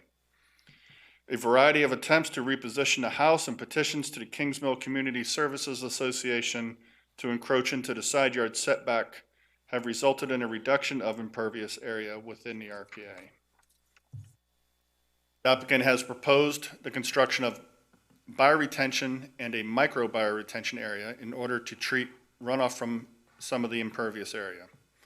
The basin for the bioretention proposal treats 480 square feet, which treats more than double the area required by the current stormwater regulations. Bioretention, microbioretention, and stormwater runoff stemming from the impervious RPA encroachments are being piped to a single point of discharge down the slope into Wareham's Pond. Additionally, the applicants have proposed the planting of 5 canopy trees, 14 understory trees, 51 shrubs, and 5,236 square feet of mulch. Staff requires plantings of 8 mitigation units for the amount of impervious impact, and the applicants have exceeded county mitigation requirements. Staff's evaluated the application and the exception request for the construction of a single-family dwelling, patio, pool, and spa, and finds that the application meets the conditions in sections 2311 and 2314, and any application should be heard by the board because the pool and patio are considered accessory structures. Therefore, the request must be considered by the board following a public hearing. The board is permitted to require reasonable and appropriate conditions in granting the exception request in accordance with sections 2314. The Chesapeake Bay Board should fully consider exception number CBPA 19-0033 as outlined and presented above, and may grant the exception with such conditions and safeguards as deemed necessary to further the purpose and intent of the county's Chesapeake Bay Preservation Ordinance. Staff's reviewed the application and the exception request and has determined the impacts associated with this proposal to be major for the proposed development. Staff recommends approval of the exception request with the following conditions incorporated into that approval. The applicant obtain any other necessary federal, state, and local permits as required for the project. That a surety of $4,000 in a form acceptable to the James City County Attorney's Office be provided to ensure the mitigation plantings. That the exception request approval shall become null and void if construction is not begun by May 8, 2020, and that written request for an extension to the exception shall be submitted to the Stormwater and Resource Protection Division no later than March 27, 2020, 6 weeks prior to that expiration date. If I may direct your attention to your monitors, this is case CBPA 19-0033, 221 Birchers Court. And the applicant request is to construct a single-family dwelling with associated patio, pool, and spa. Project is located within Kings Mill subdivision and does front upon Wareham's Pond, which does discharge at the Kings Mill Marina into the James River. From the aerial photograph, you can see that the lot is a peninsula jutting out into Wareham's Pond. There's a flag stem. Topography of the site indicates severely sloping nature of the property down to Wareham's Point or Wareham's Pond, with the area on top being relatively flat. Floodplain as it affects the property is basically the toe of the slope on Wareham's Pond, and then the RPA as it affects the property, encompassing 76% of the property. From the application, the site plan application, the edge of water, 100-foot RPA, 50-foot RPA, and you can see that all of the proposed improvements are in the landward RPA, landward 50-foot RPA, except for, and I would point this out, the stormwater being discharged down the slope in a pipe to prevent slope erosion. Proposed patio, proposed pool,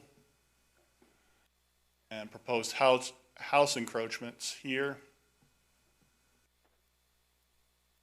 Proposed bioretentions here and here.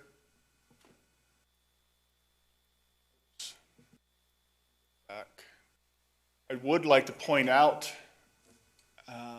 this dashed line here on the plan is the 15-foot building setback line that is set by Kings Mill Communities Association. And the applicant did approach them and was granted a waiver over that setback line to encroach closer towards the side property line than they do under normal circumstances. Mitigation plan. The microbiome retention area here, treating this part of the property. Our retention area here, treating the front half of the house and the majority of the driveway. The majority of that area is outside of the RPA, but they're still treating it. Storm network, storm pipe network in orange, daylighting or discharging down the slope in one common point of discharge, trying to prevent uncontrolled discharges down the slope, trying to prevent slope erosion. Photographs from the site, from the street. This is the entrance into the property. Standing near the RPA line, looking back towards the center. See Wareham's Pond through the foliage here. Back again towards the center of the property. Looking out from the proposed house location, that is Wareham's Pond. And you can start to see the excessive sloping nature of the property as it approaches Wareham's Pond. From the approximate garage location, looking towards the driveway and permit conditions. Staff does recommend approval with the following conditions should the board choose to do so. That any other necessary local, federal, state permits are obtained as necessary. That a surety of $4,000 be in place to guarantee the mitigation plantings in a form acceptable to the county attorney's office. That the exception request become null and void should construction not begin by May 8, 2020. That written request for extension be submitted no later than March 27, 2020. Be happy to answer any questions the board may have on this application.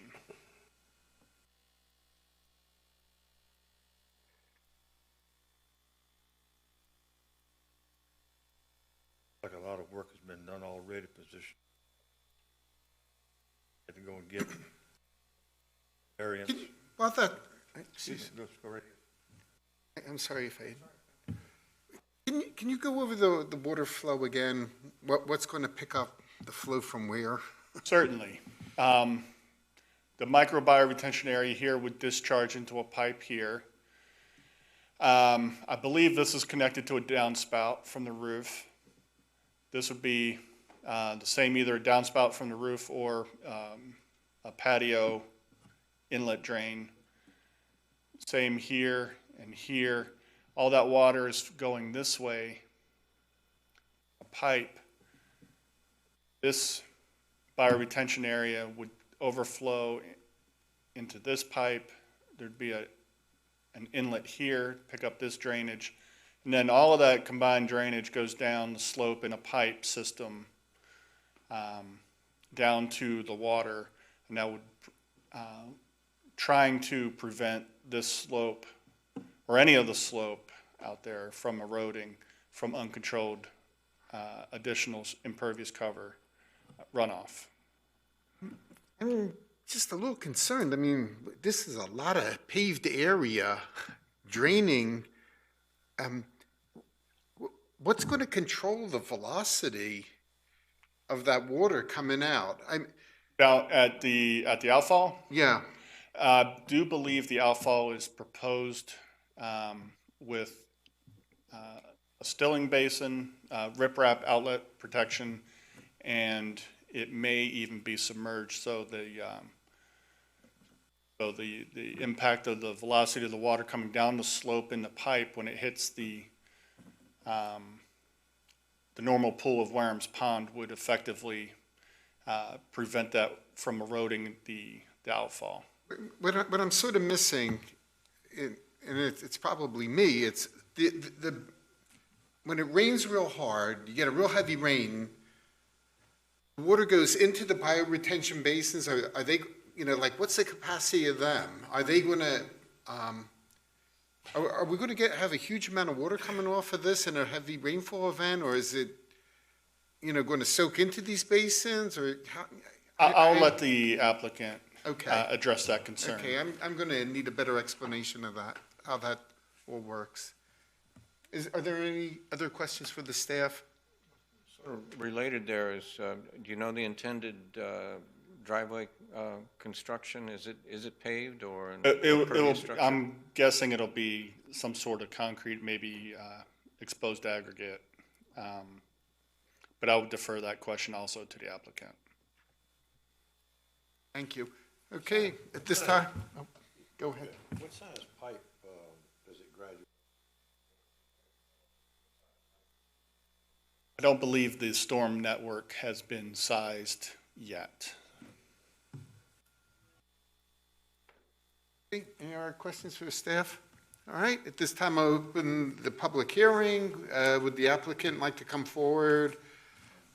You've heard some of our concerns. If you can run through for us how this is going to work. Yes, Mr. Gussman. Good evening, and good evening to the board. My name is Matt Roth, president of Roth Environmental, 700 Prescott Circle, Newport News, Virginia. I'm here tonight to present 221 Bircher Court for Mr. Scott and Jennifer Pito. Once again, Mike's done a good job. We've worked for quite a while on this, so I think I've been involved in it for almost 2 years, and we understand there's an environmentally sensitive area. It's a tough project to work on because of the slopes, and there have been several different designs on this. So I'm going to try not to duplicate everything that Mike's done, but there's a lot of working parts here. So I'd like to get to all of them so you understand our process, how we went through, how we decided on certain things. The stormwater system, obviously, I know you have issues with or questions on. I can explain that a little bit better. And then obviously should talk about some of the avoidance and minimization that we did from starting from our original plan to where we are now. Okay. Just kind of a brief overview of what Mike had done. This is a little over a 1 acre lot in Jefferson Hundred section of Kings Mill. It's an infill lot, so everything around it has been developed. As you see, it is a flagged lot. You've got to come up the pipe stem approximately 100 feet before you get into this open plateau area here where development can occur. So you're right off the bat, you're kind of losing about a quarter of an acre coming up that pipe stem as far as lot area when you start talking about a 1.1 acre lot. In general, Bircher Court was built on one of the ridge lines that extends out to Wareham Pond. And what they did on just about every one of these streets is they built it on the crest of the hill, and they developed the houses along the sides, which had the good views of the pond and the river. So this is just the one at the very end of the road. So this is kind of difficult to show, but north is kind of down this direction. But the north and the western edge of the site here do have these steep slopes associated with them. The lot is entirely wooded. You've got the developable plateau area that overlooks the pond. And the pond is obviously the RPA feature. Mike went over the 50-foot seaward portion, which is basically all the steep slopes. And then the landward 100-foot portion is the top of the slope where it starts to level off, and then the upper portion of the plateau. Based on where the landward edge of the RPA buffer is, this is one of those lots where it'd be really challenging to put anything in there as far as development-wise goes, where you're not going to impact the RPA buffer. So we've done as much as we could to accommodate the applicant, but also be environmentally sensitive in the process. Our design, the key points on the design with the house and the patio, this house, as you can see, it's Wareham's Pond. the importance on this piece of property is the view for everyone that lives in this area. So what our client has done is they've tried to incorporate outdoor and indoor living space together. So that's why we have a covered patio here, along with some outdoor decking and patio around the pool here. So a lot of this will be outdoor living space that they'll be able to use, and then it'll all overlook the pond. What we've done in an effort to move the house as far out of the buffer as we can is we got a 6-foot variance on this edge of the property here from KCSA. There was a 15-foot side building setback, and we had them reduce that to 9. So 6 feet was able to be moved to the south, which allowed us to move everything that direction and get even farther away from that 50-foot RPA limit. It also allowed us to position the BMP a little bit farther back on the property, because we were pushing this direction. We had the BMP here in the driveway, and the BMP were having some conflict, so we were able to resolve that. The pool and the spa in the rear of the property here, that is primarily for Mrs. Pito. She was in a traffic accident a few years ago, and she uses aquatic therapy as far as a pool/spa to improve her quality of life. Currently, she's going to a facility where it has normal business hours, and we've talked to them about using community type features, pools and spas. The trouble we have with these is that community pools and spas really aren't conducive to doing therapy. There's large numbers of people there. There's an absence of privacy, and they're limited at times that you really might not necessarily, are conducive for your lifestyle. So, when you put your kids to bed and you have some time at 9:30 at night, your facility may not be open for that. So this will allow her to do her therapy a lot more frequently and have a better quality of life. Both the pool and the entire decking on this back side will be constructed with a retaining wall so that there is no farther encroachment downslope. So where you see the edge, there won't be a significant amount of fill or anything put in through here. This area down below will be basically left at grade, even though we will have to clear it as part of the building process. As we were designing this, the original plan had a larger porch on the front of the house, and we also had a circular driveway. In doing so, the goal was to not ever have to back out of the project or back out of your driveway. So we were going to be able to come around in a circle and head back out down the pipe stem. And so in discussing this with the applicant, we were able to, work with them, and they were willing to go with something where they do more like a 3-point turn, which allowed us to push the house to the south quite a bit. Reducing the size of the porch also allowed us to move the house a little bit forward toward the street. Our total impervious area on the site is all in the landward 50-foot portion of the RPA buffer, and we're at 3,347 square feet.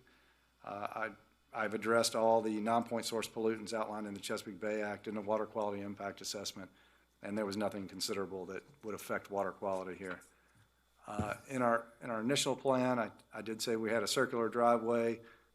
We had 2 lower decks that were designed coming down to the pond here. There was one kind of an intermediate deck with a bunch of stairs that came down, also a lower deck that sat right on the pond, and I know there's several people that have piers and things out on the pond. We're trying to emulate that without actually having a pier. As this just increased the impervious area in the seaward portion of the RPA buffer, we decided to reduce that and eliminate it from the site plans. Additionally, we had some rock paver gardens that were proposed that were kind of in this area here. In order to do that, there was quite a bit of grading that would have to take place on that slope. So again, the applicant was willing to reduce that and take it from the site plan. As Mike said, we've worked on this for quite a while. We've twisted, flipped, done everything we can to see if we could come up with a proposal that would have less impacts into the buffer. We really can't, with the design that we have and the impervious that we have here, it really we've kind of got a rectangle there that even if you flip it, there's nothing, it really doesn't reduce the impacts into the buffer. As far as mitigation, as Mike stated, we're proposing 9 units of mitigation.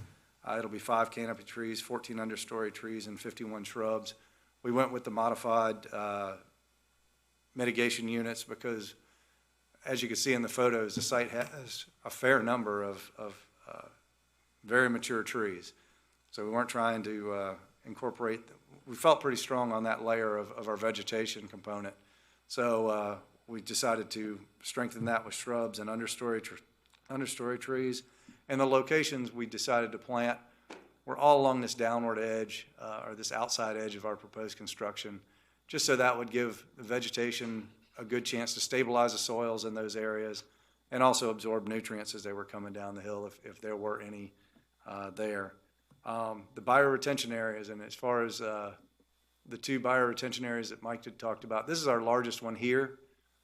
What we did was, normally when I'm before this board, I'm treating all the impervious that's in the RPA buffer. The tough part about this site when we're starting to treat stormwater is we're on this steep slope here. And when we start talking about bioretention areas along the edge of a steep slope, you can get some slope instability very quickly. And so the goal was not to, well, our concern was if we did do our infiltration that close to the slope, we would end up with a slope side seep. And in doing so, we could provide or create instability for the large trees that are there. Kind of like in the hurricanes that we've had in the not too distant past, where the entire ground is already saturated and the strong winds come in, the trees fall over pretty easy. So what we were trying to avoid here was a situation where we would saturate any of the soils along that slope and create instability on the slope. So as an alternative, what we did was we came back and we've got some moderately well-drained to well-drained soils up on the plateau. And we got far enough away from the slope where we can get some really positive infiltration there. So we moved the BMP back. Now, one of the issues with that is, at that point, you're trying to treat water that's going to have to flow upslope to get to it. So we couldn't necessarily do that. So what we did was, instead, we came to treat this area of impervious. And as kind of a trade-off for not being able to treat this in the buffer, we more than doubled the size of the BMP of what it would treat on the front side. Now, this line here, as you see on your screen, everything from this line, this direction toward the house, all flows to Wareham's Pond. So whether the rain falls here or it falls here, it's going to go to Wareham's Pond one way or another. So what we did was, it was, like I said, it was over 2 times the surface area that we're treating here that's going to go into this bioretention area. Then we've also got the micro bioretention area here that's going to treat this portion of the site and all the impervious there. As Mike stated, we've got a piping system that's coming around the property. When we initially talked about the BMPs, normally we'd have one slope drain that came down over here and another one that would come straight down here. The concern came from, we've got gutter downspouts and we've got some patio trench drains there. So we've got to find a way to get that water down to the bottom of the hill. I've seen way too many projects where you've got gutter drains, that black pipe that comes off a downspout that comes down a hill, and there'll be 6 of them on the hillside. And either the property owner doesn't maintain them or they come disconnected and the water just sheet flows down the hill.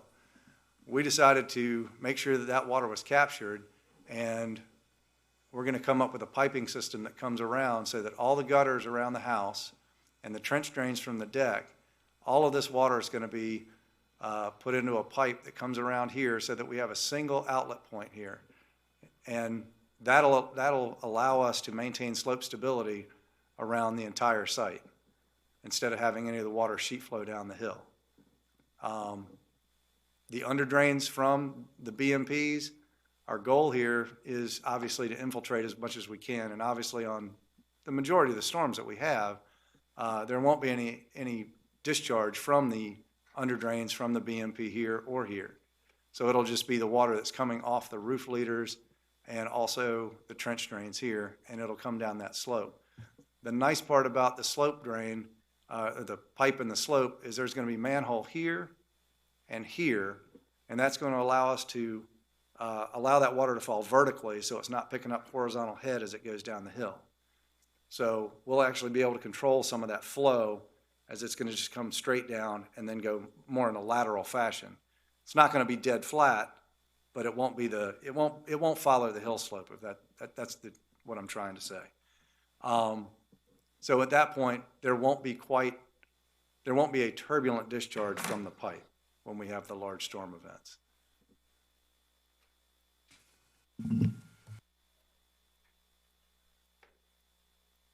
Let's see, we talked about that. Okay, mulch beds.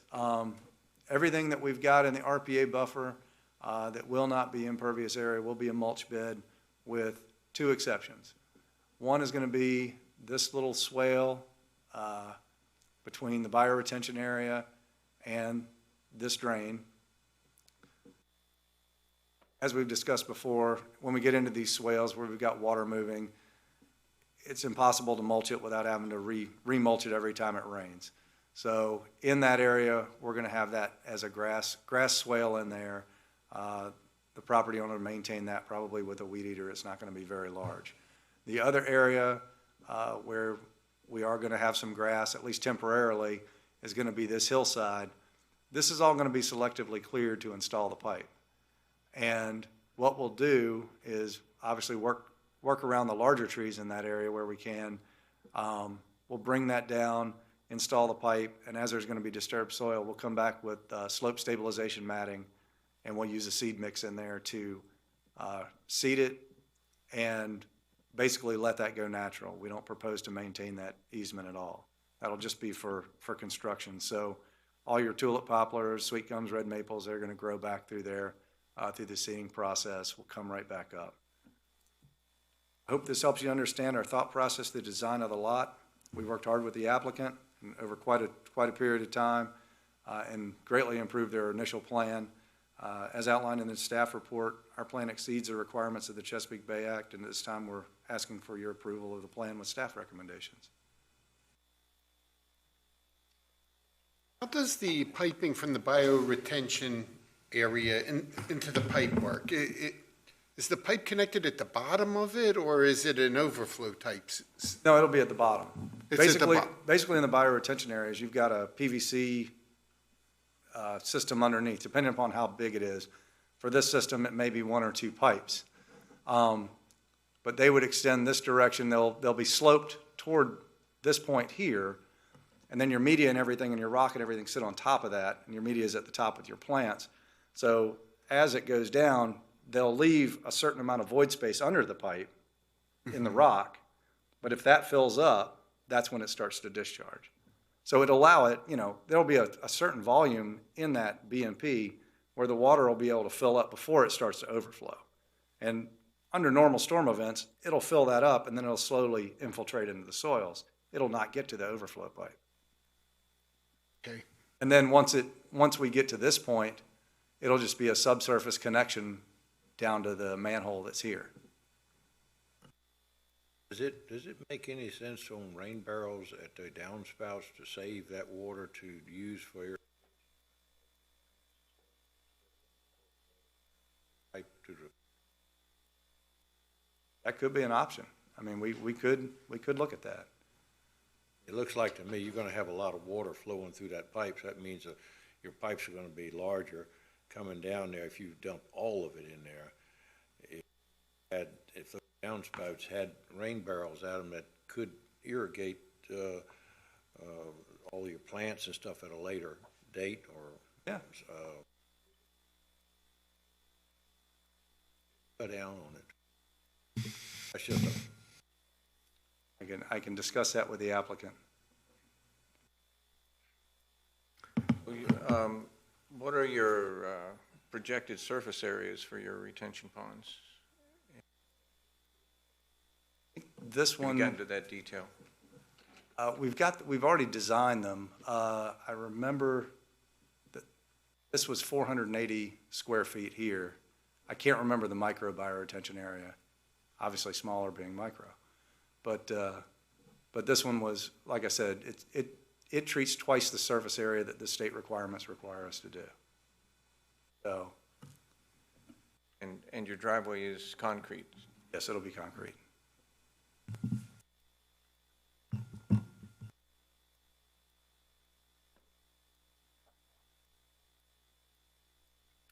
It's a big project. I just want to point out, I know you said you've gone through a lot of iterations and moved things around, but just looking at it, I mean, you could have made a boxier house. And is that a garage coming off the upper arm? Is that what that is? Portion here, yeah, this is garage in this area with a room over the garage. Well,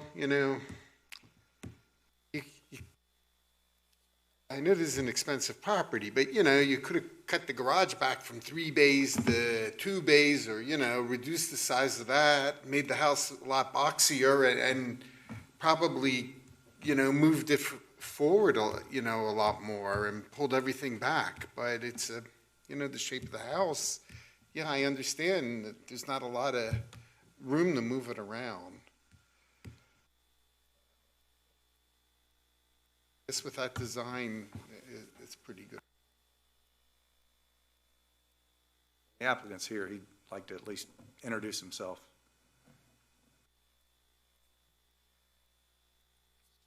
Mr. Roth, is it a brine pool or a chlorinated pool, do you know?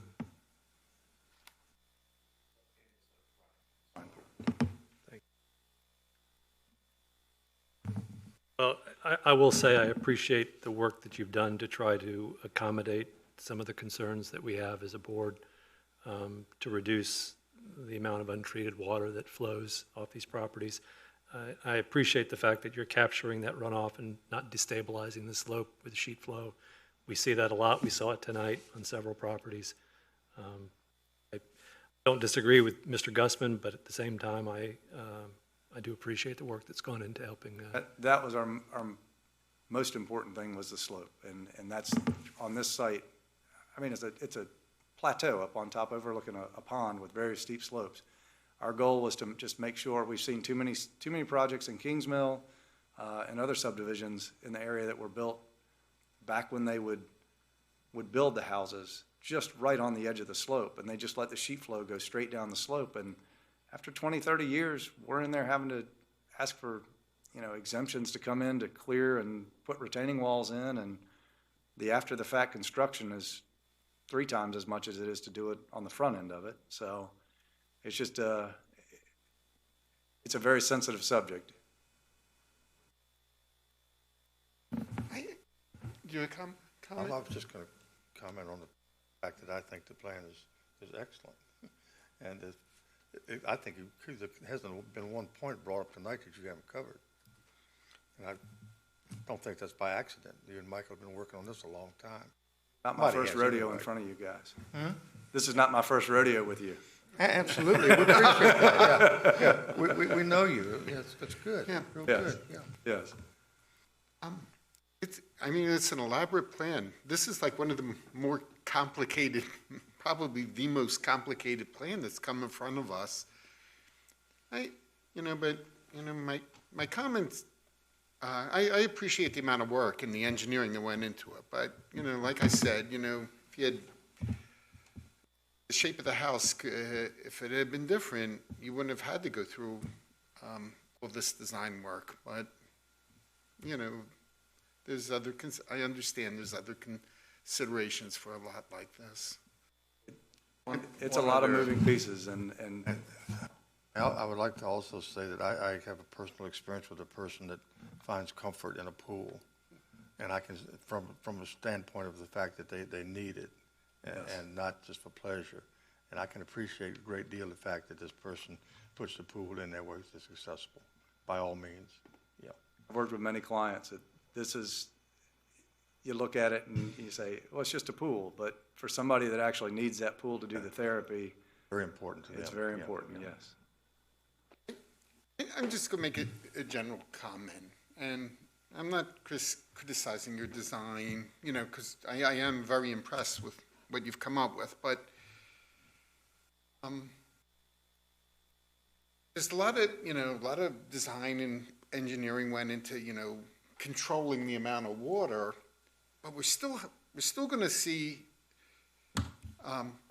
when we get really, really heavy rain events and when we get big storms, there's still going to be a lot of water going off this property into the pond. And what we're sort of losing is, because there, you know, there's so much impervious cover here, you know, we're losing, all that water is not flowing through the soils. And, you know, there's oil, there's gasoline, there's all the drippings, you know, onto that driveway, that when that goes down and it gets filtered through the soils, the microbes work on it, and it's broken down, and by the time it gets into the pond, you know, it's a lot cleaner. And we're sort of losing that. We're slowing down the water, we're capturing it, we're not going to have the, you know, this works, we're not going to have big riverlets. Yeah, I realize that, but. Okay. I understand where you're going with Yeah, this, but and you've designed that twice, but, you know, it's oversized, which is good. And, you know, and that's why I'm going to vote to approve it, but I'm just, you know, we're also losing, you know, something too with the design of this. One other aspect of it is that it's not just, it's likely not, I can't tell exactly here, that you're not just getting runoff from your driveway, but also the neighboring properties as well. So whether that's sort of, it looks like you're well within design limits on that, it would seem, but sheet flow doesn't pay much attention to property lines. Does not. You're correct. This is when I want to come out and stand out there in the rain after a really heavy storm and see what happens with this. Well, based on the design, you know, everything that you see that's impervious is going to a trench drain or something that's going to bring it down the slope so that we get it to the pond without degrading the slope. You know, as I said, normally when you see me, I'm treating all the impervious area in this part of the buffer. I mean, that to me is just one of the most important things we can do because it's so close to the feature. But in this case, I mean, this water over here is still going to make it down to the pond. The final destination is the same. So, I mean, our trade-off here was oversize the pond, catch twice as much of the surface area. And then when we do have the huge storms we have in the summer that come in and we get 2 or 3 inches of rain, this BMP will be able to absorb that a whole lot more than if it were just sized based on the DEQ required regulations.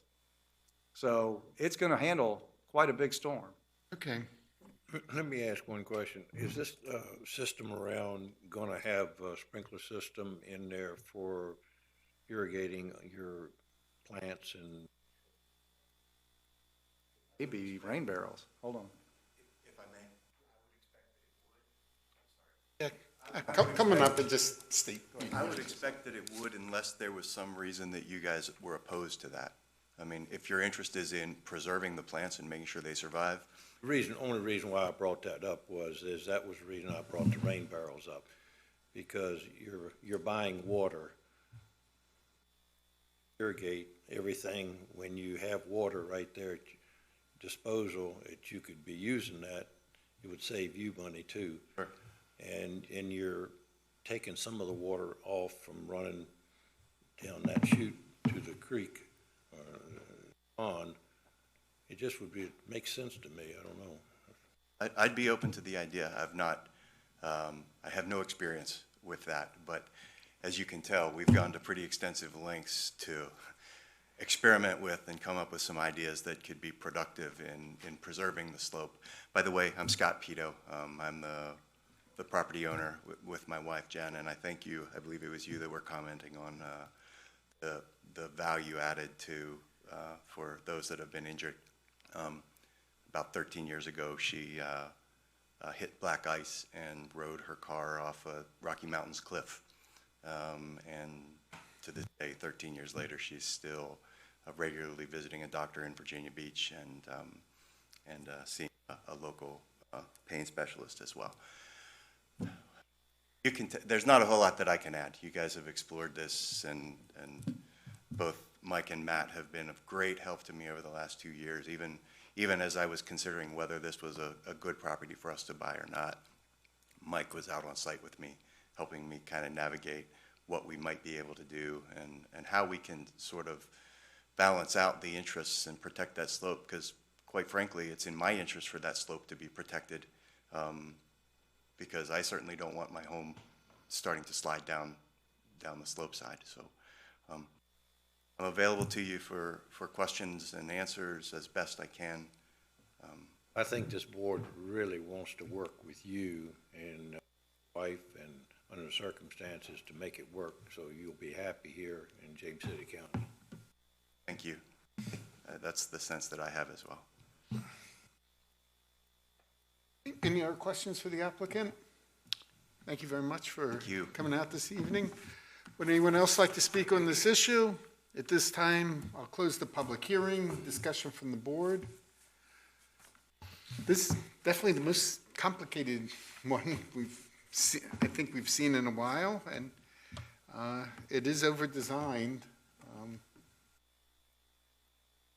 I sort of hate to harp on the driveway a lot, but has the board seen instances of pervious driveways and those?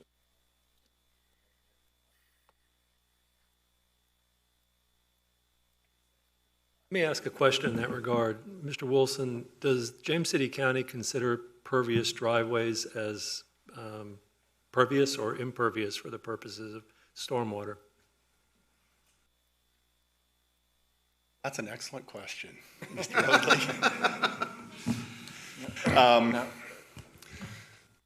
And I'm going to answer to the best of my ability. During the design of it, yes, there would be some credit for a pervious driveway given for infiltration of stormwater runoff. What our experience has been over time, though, on pervious pavements is that they are not maintained as intended during the design phase, and they tend to clog and become impervious over time. So it's a scenario where it can be both. Early on in the life cycle, the BMP may need to be maintained over time as well. Correct. And we've started having some experience with on-lot bioretention in other places of the county where we're requiring maintenance agreements. And while it's not a condition of this exception request, staff would strongly look at that regardless. And if the board wanted to make that an additional condition, I don't see that as a. Of course, I've not talked to Mr. Pito or Mr. Roth about it, but I don't see that as a deal killer on their part. If you don't maintain it, then it's going to access its overflow more quickly, and that is correct. That will create other problems. Mr. Wilson, Mr. Waltrip's remarks about the rain barrels is sort of interesting. Thought that, I mean, if you're putting in this much piping, boy, you're halfway to what they do in throughout the Mideast is they build cisterns, and they collect all the water. And I don't know, with our changing environment, maybe Mr. Roth is going to be designing our first cistern-based system that incorporates, water collection to use for gardening. Did you catch that remark about? I did, but what I found out, the applicant has proposed ground gutters. Mm-hmm.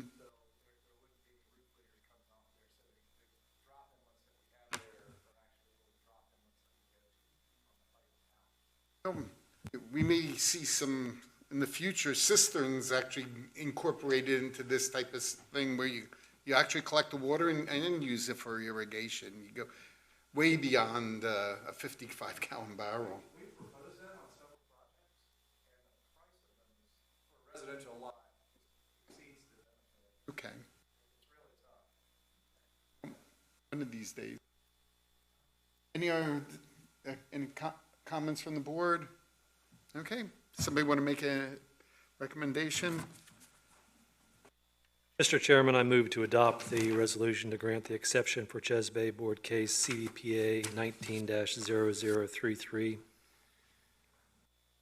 Okay. Can we have a roll call? Yes, Mr. Roadley, Yes. Mr. Waltrip, Yes. Mr. Gussman, Yes. Mr. Lukens, Yes. Mr. Apperson. Yes. Thank you for coming out, and we certainly appreciate all the work and effort that went into this plan. I'll invite you out, we can stand on the slope of the range once it's built. This is an interesting one. I'd love to, if you're inclined and want to give us a follow-up presentation, after everything's constructed and you see how it works, I'd like to hear about it. Thank you, gentlemen.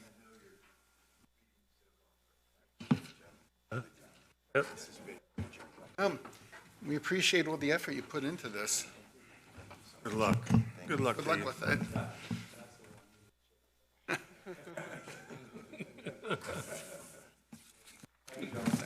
Thanks. Okay, that concludes our public hearings, and I believe we have one matter for board consideration. We do, Mr. Chairman. And normally I don't do a presentation, but in this particular one, it's imperative that I compare two graphics for you. This is regarding CBPA 18-0148, 58, or 7851 Pocahontas Trail, otherwise known as Busch Gardens, Williamsburg. And this is specifically regarding the Busch Gardens Festa Italia project. During the course of developing the final construction plans for the expansion of Festa Italia, the resource protection area impacts were increased due to safety concerns near the perimeter fencing that the insurance company requires. Additional RPA encroachment is approximately 2,100 square feet, and there is no additional impervious cover proposed. The original mitigation approved by the board was double the required amount. It was required for 15 planting units, and they provided 30. No additional planting mitigation for this is proposed. Staff will not approve an increase in RPA impacts administratively once the board has taken an action on a project. Therefore, the following options are available to the board. Number one, approve the revised RPA impacts with no further mitigation requirements.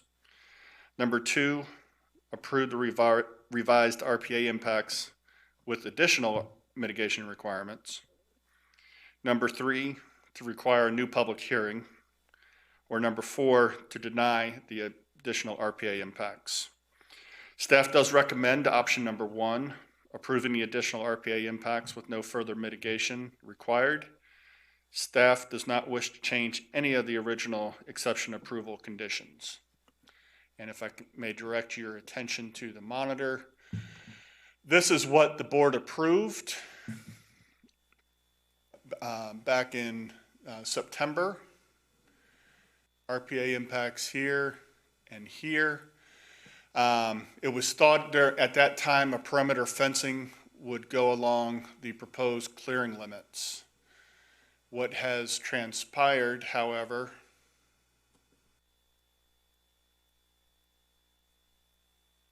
is this from the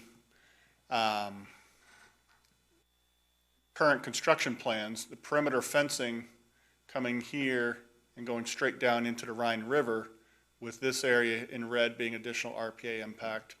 And then this is the railroad trestle as it goes across the Rhine River. And that perimeter fencing would go down the slope adjacent to the railroad trestle down to the Rhine River. What this effectively does for Busch Gardens is limit the amount of perimeter fencing they need, but it did increase the RPA impact. I'm happy to answer any questions the board would have on this matter, and I do request that you pick one of those options for staff to explore. Again, those options were basically approve this plan on the screen with no further mitigation. That was option 1. Option 2 is to approve this with additional mitigation. Number 3 was to require a brand new public hearing. And number 4 was just to deny the additional RPA impacts outright. I remember at the hearing, I think I made the joke that this all drains into the Rhine River, which is the world's biggest BMP. I mean, and you know, it's not going out into the James River. Maybe in the Rhine River, maybe in 500 years, they're going to have to dredge it out. But it's a huge settling basin. These impacts are going to be minuscule on it. So I'm in favor of, just approving additional. Number 1? Yeah, of number 1, no I'd like to additional. vote for number 1, too. Yeah. So moved? Okay, so moved. Thank you. So moved. All right. There are no matters of special privilege. Can we have a motion to adjourn? Okay, so moved.